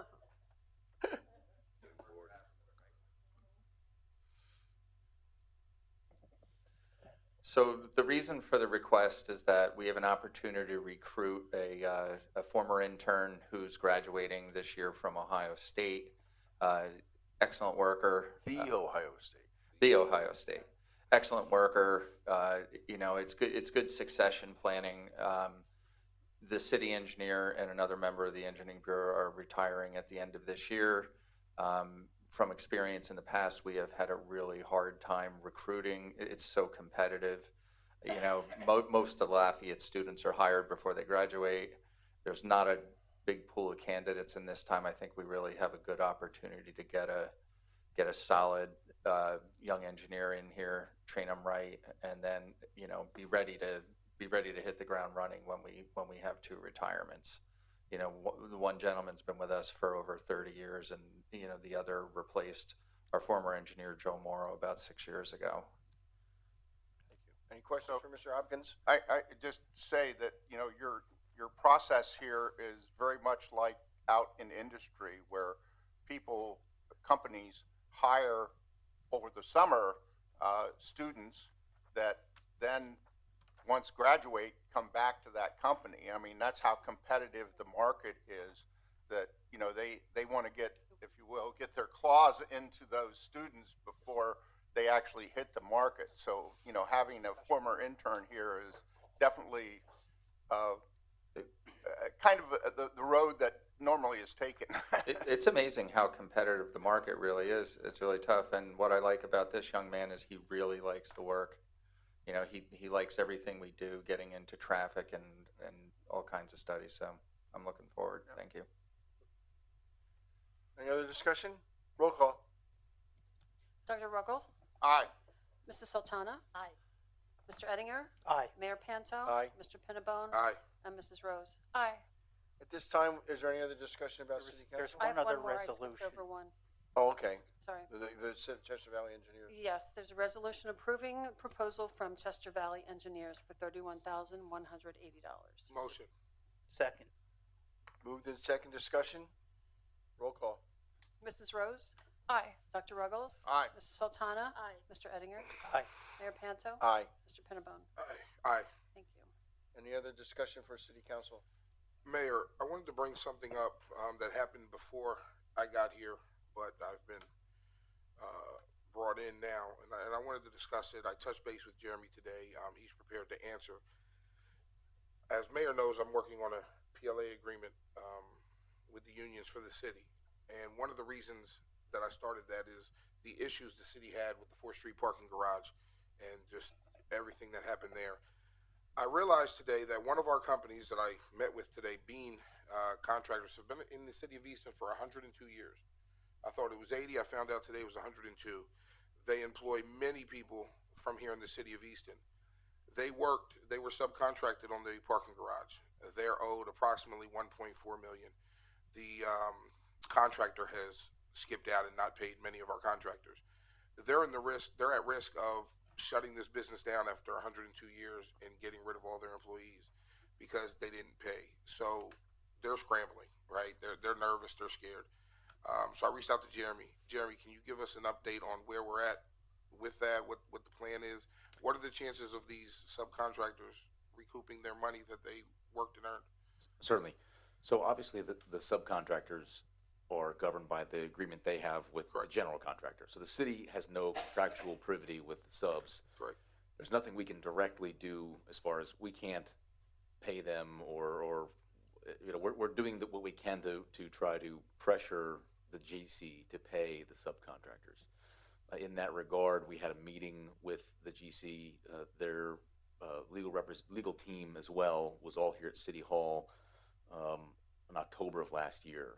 And at that point, we identified what we thought the main issues were that were preventing both the job from being officially certified as completed from the end of the city, and we also identified the numerous subcontractors. I mean, Councilman mentions Bean. I believe there's probably close to 24. Right. It's a big number. The city identified that as a main issue, that's something that we wanted resolved, and the lever we're trying to pull is because of the delays that the GC caused in the project. They were, as the mayor likes to say, way over schedule.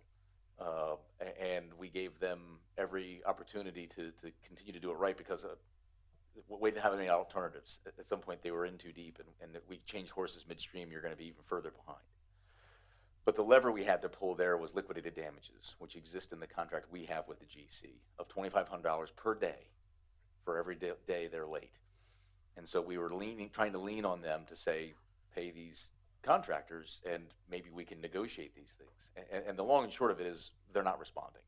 I sent them a long letter laying out the issues the city had. It was reviewed by the administration, laying out the amount we could seek in liquidated damages from them in total. Extending an olive branch of let's resolve these issues, let's get the subs paid, then the city would be happy to work with you on that number. Again, assuming that everything is done to standard and the subs are paid. About a day before the deadline, I received a call from their counsel saying they needed a little more time, but he was going to give us all the information we needed, and that was probably a week and a half, 2 weeks ago. I've heard nothing from them since then. I think at this point, they're not really intending to respond. I'm not sure what else we can do. I'm going to reach out to some of the council for some of the subs and see what they're doing. I don't know what we can do, but the administration shares, obviously, your concern, and I think everyone in the city shares the concern. I mean, it's horrible to hear a business like Bean, who, and I'm sure that, I don't know if I want to bring Mr. Hopkins into this or not, but the subs really got pinched on this. And so we're doing what best we can. We have some levers we're still trying to pull. I don't have a whole lot of hope. It sounds like the GC is not going to respond, and I don't think we're alone in people they have done a poor job for. But we're going to do the best we can, and I know that's not very satisfying, but that's the best we can do at this point. The one plan that we have is to retain some of the money that we believe the city is owed for liquidated damages, a reasonable amount, not even the full amount that we think we could possibly win if we pushed every single issue. Take the rest of the money and do what's called an interpleader action, where you pay the money into court, and we would tell all the subs, and we'd tell the GC, there's the money. We're not giving it to anybody because we don't know who's entitled to it, but we know it's not us, and we know it's got to be resolved, and then let them try to divvy it up in that regard. Jeremy, the money you're speaking of is the final payment that rightfully so the city held back because of Correct. what they were doing. Do you know what that amount approximately is off the top of your head? Roundabout? 1.2? Yeah, what's about 1.2? It's the Escrow fund plus that. correct. It's the final payment plus there's a reserve amount that the city keeps during the project in case of issues like this very much. So that's the total amount is 1.2 in that ballpark. And 1.2 would, and as I said, Bean is about 1.4 owed. So that 1.2 would have to be spread out amongst approximately 2 dozen subcontractors. The 1 point, of that 1.2, the city has a claim for a majority of that amount in late fees, just in delay damages. But there was no discussion yet about the bond, right? That's true, yes. So I mean, the remedy these subs are supposed to have is a bond. But the stories we hear, really you'd have to refer it to the Attorney General or the legislature to ask, why do you have bonding companies whose sole existence seems to be to accept premiums but never ever pay a claim? What I found out today was the operators, engineers on behalf of Bean went to Travelers for the bond, and they were told that there's a small clause in the contract, in the bond, that nobody sees that says it's not to be used to make you whole if you're not paid by the general contractor. So, and that was discussed today. I passed on the lawyer's information to Jeremy so they could talk, but it looks like they can't even get it from the bond from Travelers. So that is one of the things, and I appreciate the contact information, Councilman. One of my discussions with some of the subs, what I'm going to try to do is identify exactly what that small clause is and see if there's something the city can do to make that argument, render that argument moot.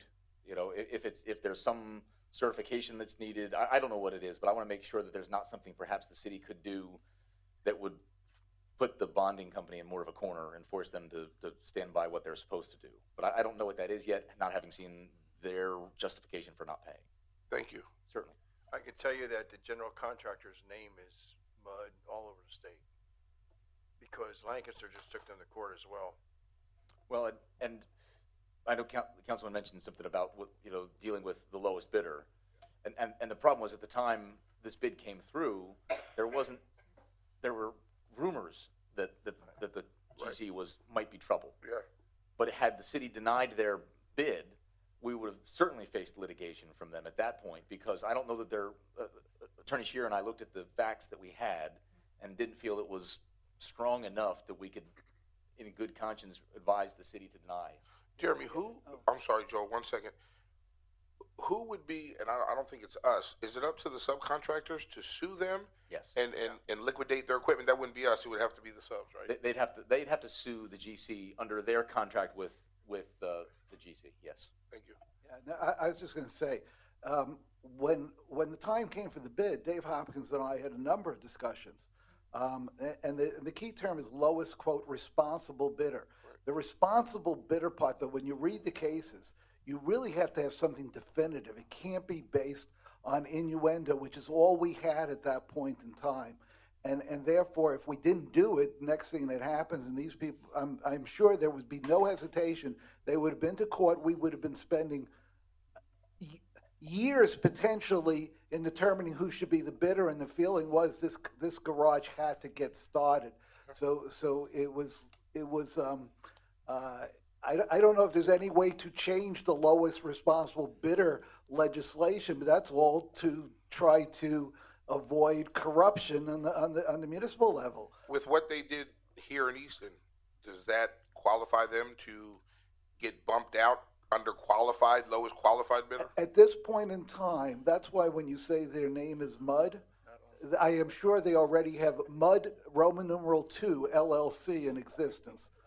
But they had done that prior to them bidding here.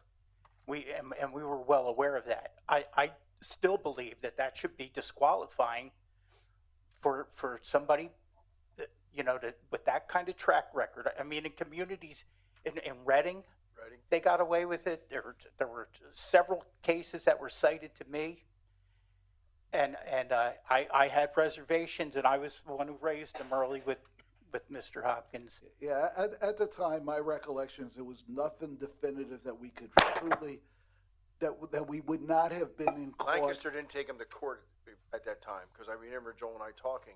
No one in the administration wanted to give it to that GC, but we didn't want to risk a lawsuit against the city for not giving it to that person. Because they were the lowest We're bidder. the lowest bidder. And during this whole time, I mean, I don't know if there was any way these contractors could have brought some action beforehand, but we were just reminded over and over again by the GC that, hey, that contract's with us, and you can't interfere with our business contract. That would have exposed the city to entirely different liability, and we had to ultimately respect that aspect. I don't know if it's a terrible situation for all those people who put their time and effort and money, and you really have to wonder. We're limited in what we can do to the contract and to the money that's there, but at what point does it pass civil responsibility, and at what point is there something that another authority should be looking at and investigating and asking, is this a pattern here that goes beyond civil action? I can't judge that. As all I know is that what you've just talked about, you got 24 subcontractors that weren't paid, and because they all did a terrible job, which is what the GC will try to defend on. We don't know. We're not here to judge, but should somebody investigate? Maybe. And our local contractor, who Councilman Pinnabone has brought the name up, they are. The Scompton family has been a great family in the city. They continue to work, even though they were owed over $1 million on the plaza, which finished the project. I mean, I saw them working down there at the end. I mean, I felt bad that they weren't getting paid, because I know Louise, I know Dave, and it's a shame. But we were, I brought it up every Wednesday.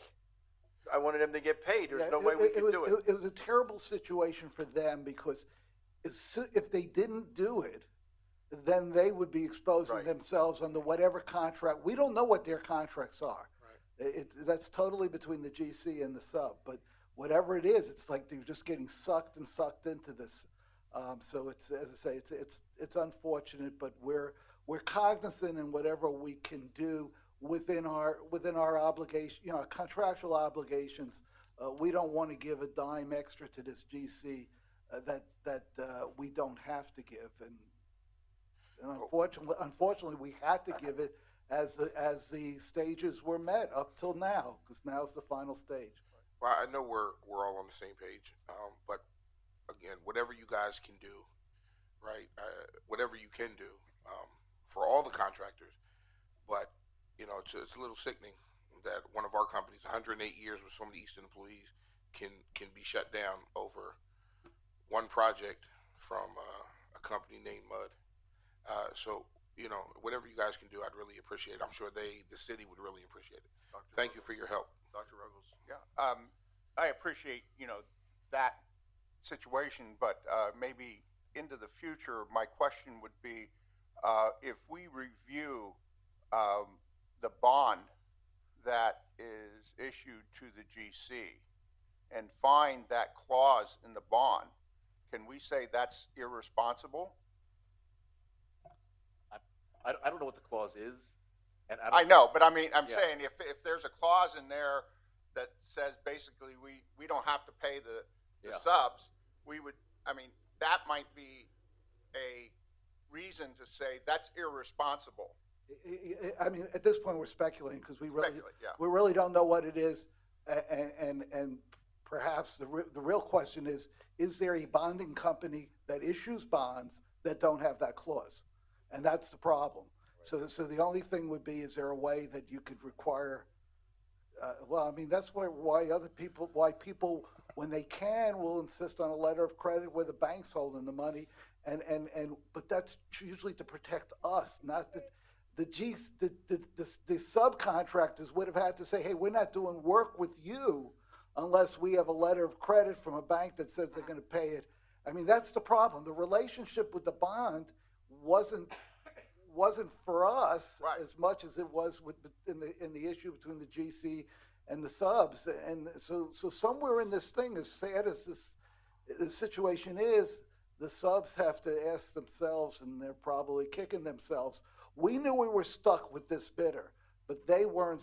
They could have said, no, I'm not going to work for you. And obviously they were taking the chance because they thought they would get paid. They thought, they thought that Well, I think most of that they them would thought, enter into it. like we thought, the bond would, would ensure that, and unfortunately it got denied. I don't know. These are all experience, and everything we keep hearing is that bonding companies never seem to have to pay out. And It's a shame. Thank you, guys. Oh, we're not on public comment yet. Oh, we're not on public comment just yet, Artie. Right now, we're just asking city council if they have any other new business. That's all I have, Mayor. Thank you. Anyone else? At this time, we'll start with public comment on city-related issues. So this is city-related. Mr. Ravitz. I'm sorry. I'm the rule guy all of a sudden. Artie, can you sign in so they can have you on record, please? Artie can't. All of a sudden, I'm the one that follows I rules. wasn't making the guy walk.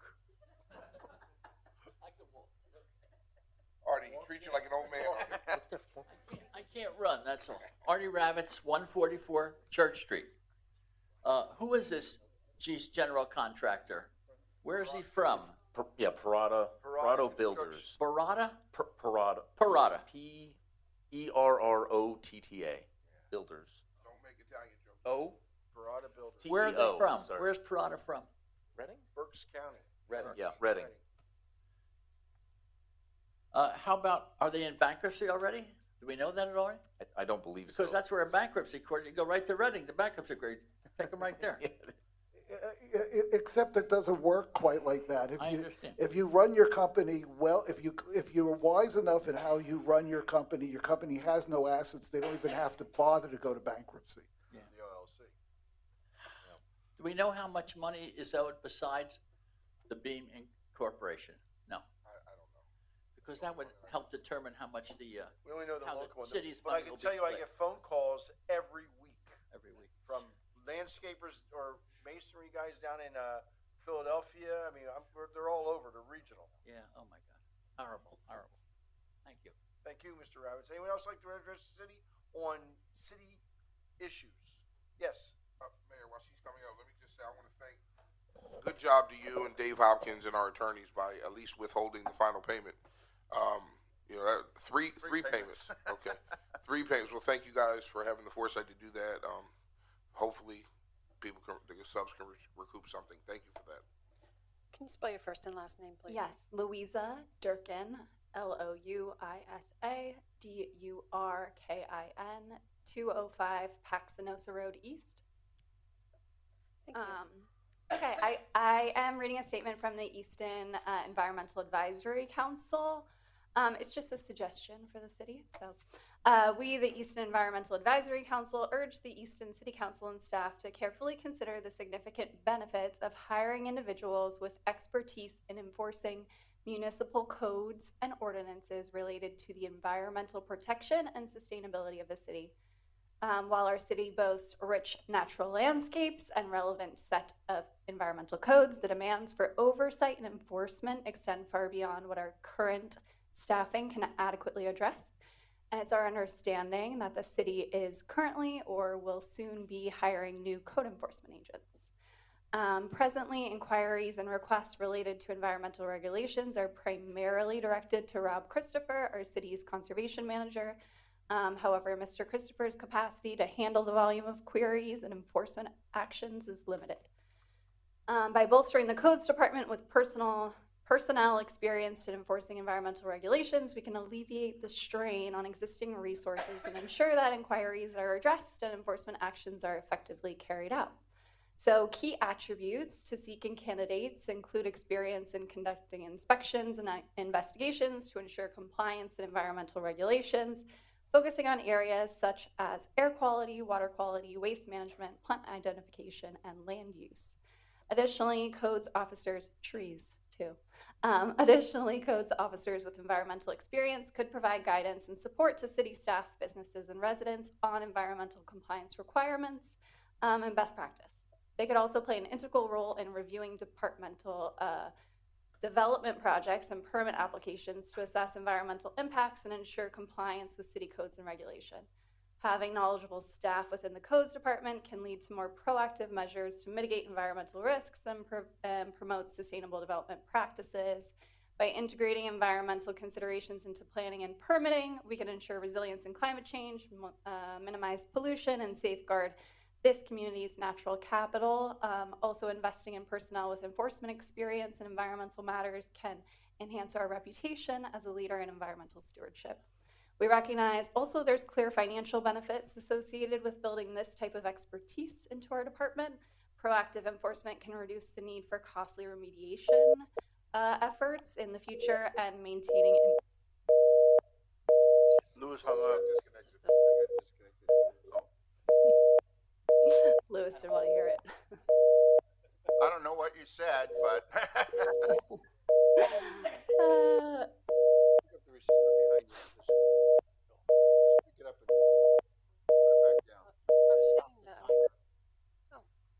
Okay. Proactive enforcement can reduce the need for costly remediation efforts in the future. So maintaining intact natural capital within our community will contribute to higher property values. With this expertise integrated into city management, we can mitigate natural disasters such as serious erosion, flooding, and landslides. That's pretty key for us.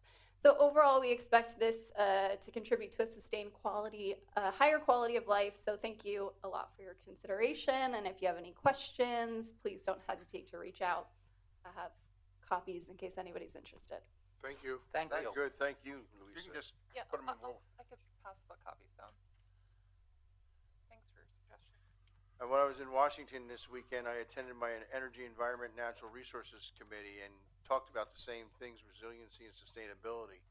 So something we should all strive for. Anyone else like to address City Council? Yes. Hi, Jason Hoy from 125 Northampton Street, Cabinet Wine Bar. Briefly, not very well prepared, but having said that, made aware today of an increase in the outdoor dining fees from $750 per parklet to $4,000, which seems extraordinary. So as a business owner, I kind of come towards the city asking questions like, how did we just go with 135 times the rate of inflation as a point to increase something like that? We pay our business licenses, we pay our fees, we contribute, we employ 10 people, we pay living wages and more.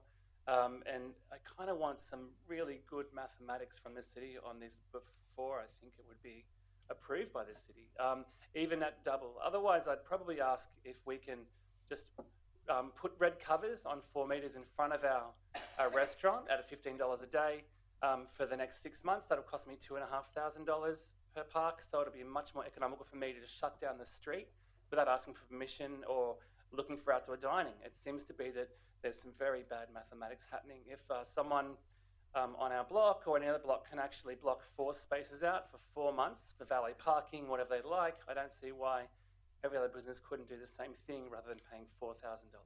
One of the things, well, first of all, about we are only recouping 50% of what it costs. During COVID, it was free. Sure. And last year, we started charging a nominal fee. And when we started looking at it, it takes about 5 days for the Public Works Department, 4 guys or 5 guys from that department, to put out the cement barriers, attach them, concrete barriers, and put them down, secure them to the road, and we lose the parking.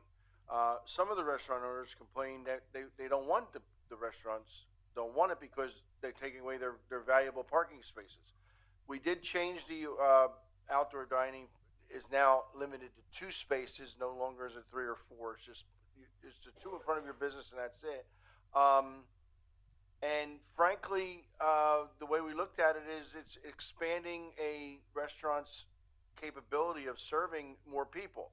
And maybe that's not fair to some of the smaller restaurants, but the larger restaurants who are participating, last year we had 11,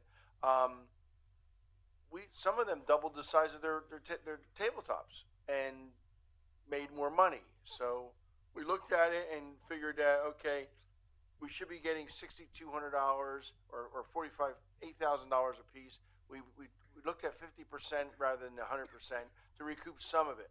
The retailers are also complaining because we're doing something for the restaurants but not for the retailers. So I think we're trying to be as fair as we can with recouping some of our money, but I could tell you that parking after 5 o'clock is very hard to find downtown, and taking away 100 spaces is or 22 spaces this year, but last year was a lot. Absolutely. I stood in front of the city before we launched our business, and we spoke about parking problems. It's something that I hear all the time in Facebook and our pages, that people love to rant about the parking problems in Easton.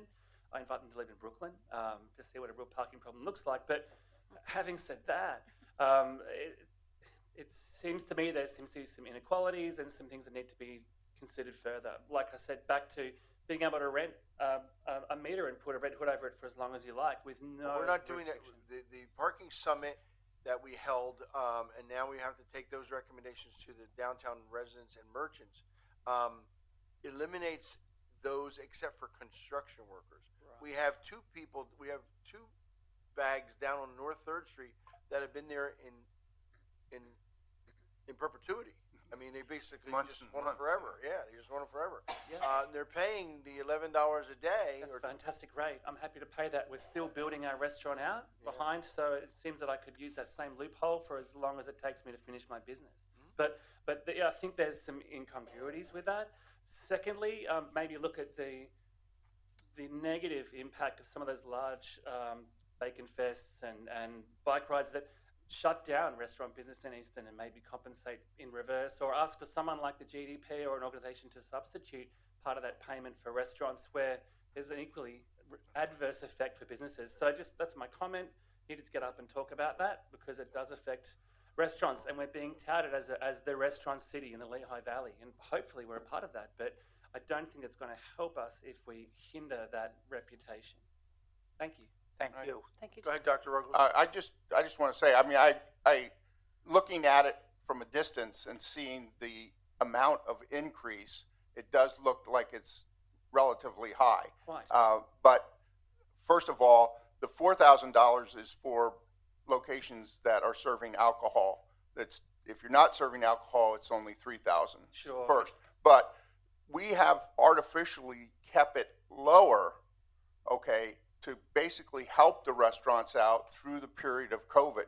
And so while this looks like a big increase, probably what it should have been was more close to $3,000, $4,000 in the past few years, just from the city's costs to do it, you know. And so, you know, we have to look at how we're managing that money for the citizens. You know, we just can't, okay, we're, you know.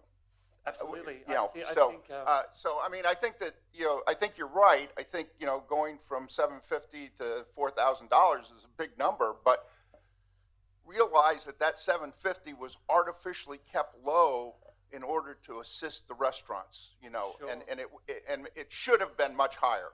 Yeah. So like I said, just to reflect back on Easton becoming a city that's being touted as a restaurant city, as the food hub of the Lehigh Valley, that we're all pushing towards, that perhaps the city can find other ways to work with those businesses and help or assist or hand back rather than just ask for a handout from those businesses, which is the regular flow as a small business owner. I'd love to say that it's not, but it is. As a small business owner, I mean, when you mentioned the festivals, I know Porter's Pub does extremely well for their alcohol sales. I know that Oak does $50,000 just in their burgers in sales. I mean, I think there's a number of ways to make money as a small business owner in downtown Easton, and I would suggest that you try to do that with the festivals and monetize the festivals rather than being closed. Well, then I guess sell it a case-by-case basis, with Oak being in the middle of the city, in the middle of a festival, versus the 100 block, which is not part of the central business district, and which is graced with a wiener dog race. Well, So I that would does- suggest that yeah. you talk to the Bacon Fest committee to get in. Porter's sure. is at 7th Street, and they're right in Center Square. All right, I'll keep talking. Mayor, Thank you. if I may add Councilman something. Pinnabone. Thank you, sir. One thing we need to be mindful of is paying the bills, right? And although you probably can't tell most people from the outside looking at our downtown, looking at our restaurants, we're doing very well. We still have neighborhoods where people are struggling. Over the last 6 years, I take my hat off to the mayor and the administration. They haven't raised property taxes. They've done it with parking at 15 years. Sorry, I'm forward thinking. 15 years. Haven't raised it on the property owners, the people who are struggling in the communities. By doing this increase this year, we're still short 50%. If we don't look to recoup the money somewhere, it gets put on the homeowners, it gets put on the taxpayers. I'm not sure how good the businesses downtown would be thriving if people start getting pushed out and moved out of the neighborhoods. So we need to be mindful that we need to, also take care of the homeowners and not just the businesses and make sure we're fair. So that was my reason for approving the increase this evening. Thank you. Mr. Ravitz. I'd just like to talk about Councilwoman Sultana's comments about Breonna Taylor. I am aware of that. Everyone, a lot of people who are conscientious of minorities are aware of that. But I must point out to you that the cops aren't to blame. A single cop shot her, not all the cops in Tennessee. The second thing is, this is also the anniversary of Katie Genovese when she was raped and murdered in New York City, and there was no cops around, and all her neighbors were listening to the sound of her being raped and didn't do a damn thing. So that's important that we don't just hit the cops, especially when ours are doing so great. Thank you, Artie. Thanks, Artie. Mr. Ravitz. Anyone else like to address City Council on the city issues? Anyone like to address City Council on any issue? I would like to finish my statement. It just coincident. It happened to be today is the 4th anniversary, March 13th, the 4th anniversary of killing of Breonna Taylor's. It's not political. This is a real issue. So I'm just gonna start over. As I said before, today's mark exactly 4 years after Breonna Taylor's killing at the hand of Kentucky police officer, and stands as a stark reminder of the deep-rooted injustice that persists in our society. Her tragic death, marked by the unwarranted use of force and disregarded for human life, served as a painful symbol of systematic racism and police brutality. Breonna, a 26-year-old woman with dreams and aspiration, was unjustly taken away from us. The manner in which she was shot and killed in her own home by those sworn to protect and serve is a grave violation of trust and betrayal of justice. But Breonna's story is not just about one individual. It is a reflection of the broader issues of racial inequality and injustice that continue to plague our communities. It is a call to action to dismantle the structure that perpetuate discrimination and violence against Black and brown people. We cannot turn a blind eye to injustice that led to Breonna's death. We must demand accountability, transparency, and meaningful change in our law enforcement system. We must stand together in solidarity against police violence and advocate for a more just and equitable society for all. Breonna Taylor's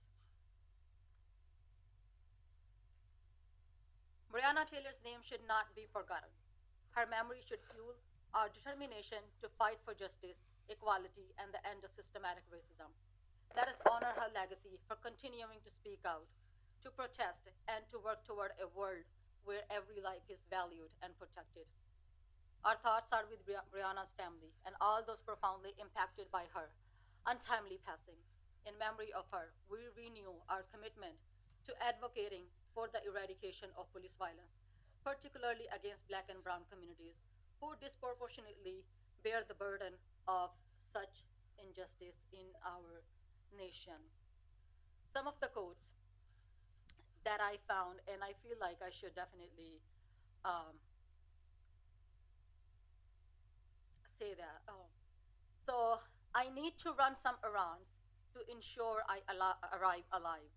I won't take public transit. That's what Oscar Grant said. I removed all air fresheners from the vehicle and double-checked my registration status. That's what Dante Wright said. And ensured my license plates were visible. That's what Karen Nazario said.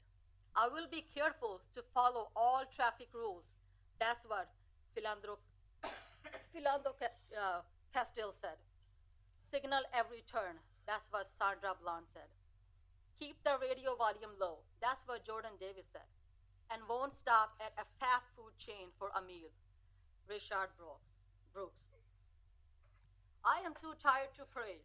That's what Clementa Pickney said. So I just hope the car won't break down. That's what Corey Jones said. When you run errands today, be sure not to dance. That's what Elijah McLean said. Stop to play in a park. Tommy Rice. Patronize the local convenience stores for snacks. Trevor Martin. Or walk around the neighborhood. Mike Brown. Once home, don't stand in your backyard. Stephen Clark. Eat ice cream on the couch. Bottom jeans. Or play any video games. Tatiana Jefferson. I guess I will watch a movie around 7:30 p.m. I won't leave the house to go to Walmart. That's what John Crawford said. Or to the gym, Tyshawn Oates. Or on a jog, Ahmed Arbery. I won't even walk to see the birds, Christian Cooper. I will just sit and remember what a blessing it is to breathe, George Floyd. And I definitely won't go to sleep, Breonna Taylor. Thank you. Thank you. Mayor. Thank you, Councilwoman. Unfortunately, racism is alive and well in the United States. As a father of a son who's half African American, 2 granddaughters that are half African American, I understand the need to fight against racism and stand up. But I also must mention and applaud, as we heard tonight, our Easton Police Department. Do not behave in that manner. We don't see color. We don't react on color. We don't react based on politics. We do what's right and we treat everybody fair. So while we struggle and it's very upsetting for what happens throughout the country, I do have a little piece of happiness that we're not experiencing that again, as we saw tonight in our police department. And again, our hats off to the Easton Police Department for the way they work every day. Thank you. I would just echo your remarks, Councilman Pinnabone, but it happened in Tennessee, and you're a city council member in Easton, Pennsylvania. And if we had those problems in our department, I would expect you to say so, because I would too. But every time you speak as a councilwoman, you speak from a position of leadership, and people perceive that to be Easton Police Department, and that we don't have those problems. And when we do have those problems, I take action. I've terminated people for racial slurs. I've terminated police officers because of overzealous force. I really don't see it, and I'm constantly bringing it up every meeting. My God, you didn't grow up here. I grew up here, and I'll tell you what, Mr. Pinnabone, you and I grew up in Southside, and Not at the same time. Not at the same time. Yeah, about 10 years later. But I just Mayor, no offense. It's just I'm just honored. I just honored a legacy of Breonna Taylor. You interrupted Because me. today is You the interrupted me. And you don't have the floor. fourth- You're out of order. 4th year of her. You're out of order. Then do a proclamation or a resolution to city council as a city council member, but don't do it in here as in the public. We are the city of Easton, and you better start realizing that you are responsible for the city of Easton. That's what you're responsible for. Your leadership is for the city of Easton, not for anything bigger. We are a small community, and that's why you won, to vote and work for the city of Easton. Thank you, Mayor. Anyone But I will else? continue to speak up for the truth. Oh, you know what? That's right. Councilwoman. I motion to adjourn. Council. I motion to adjourn. Oh, we heard you. There's no second. Give me a second. If you need to, if you want to recognize Go ahead, come on up. injustices, you can do it right here in Easton. The gentleman that you've taken shots at and called a racist in the past, Councilman Brown, his brother was shot 55 times by the Easton Police Department back in the 60s or 70s. So we can honor Councilman Brown, and we can talk about the way we came. We don't have to look elsewhere. Thank you. And I do honor him, yeah. I haven't heard it ever. 13 I've never heard you bring up Kenny Brown's brother ever, Today is the other than calling Councilman a racist. That's it. 13th anniversary of Breonna Taylor. Okay. sorry, 4th anniversary. You have the floor. And Please spell March your name 13th. first and last name. Tony Claypatch, last name is KLAPATCH, 1974 Mercer Way, and that's in Forks. So I just want to circle back to what Jason was saying about the parklets. Honestly, the parklets here in Easton for the past few years have been fantastic. Going out here, walking around downtown Easton, and seeing people eating and enjoying themselves on the streets here is great to see. And frankly, I feel like for small businesses, that increase from $750 to $4,000 is ridiculous. It's more, it's like, as he was saying, it's more than 3.5 times greater. And, you know, you always hear complaints about parking here in Easton, especially from business owners, but I'm not going over here to business owners saying, oh, my Lanta bus from Forks was fantastic. You always hear the complaints. You never hear people, you know, you parked in the garage. You walked over, you left, you paid your bill, you had no issues. You always hear the complaints. So I just want to say that. Thank you, Tony. Thank you. Thank you. Anyone else like to address City Council? I'll move for.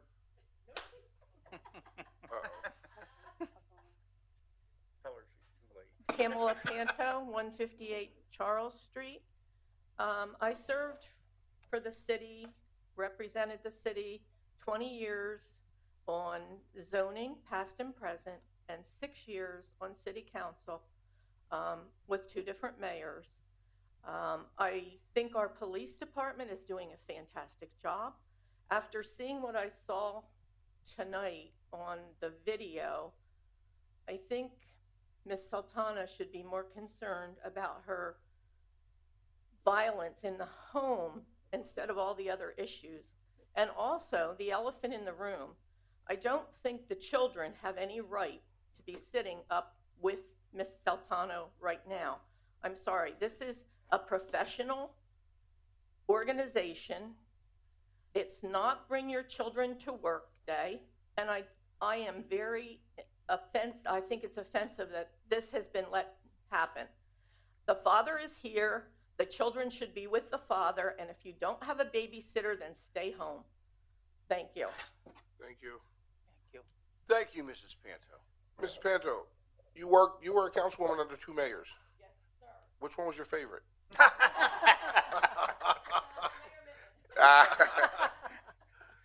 Thanks, Frank. I'll call you Frank now. Anyone else like to address City Council? Motion for adjournment? So moved. Second. Moved in second. Any discussion? Roll call. Mrs. Rose? Aye. Dr. Ruggles? Aye. Ms. Sultana? Aye. Mayor Panto? Aye. Mr. Ettinger? Aye. Mr. Pinnabone? Aye.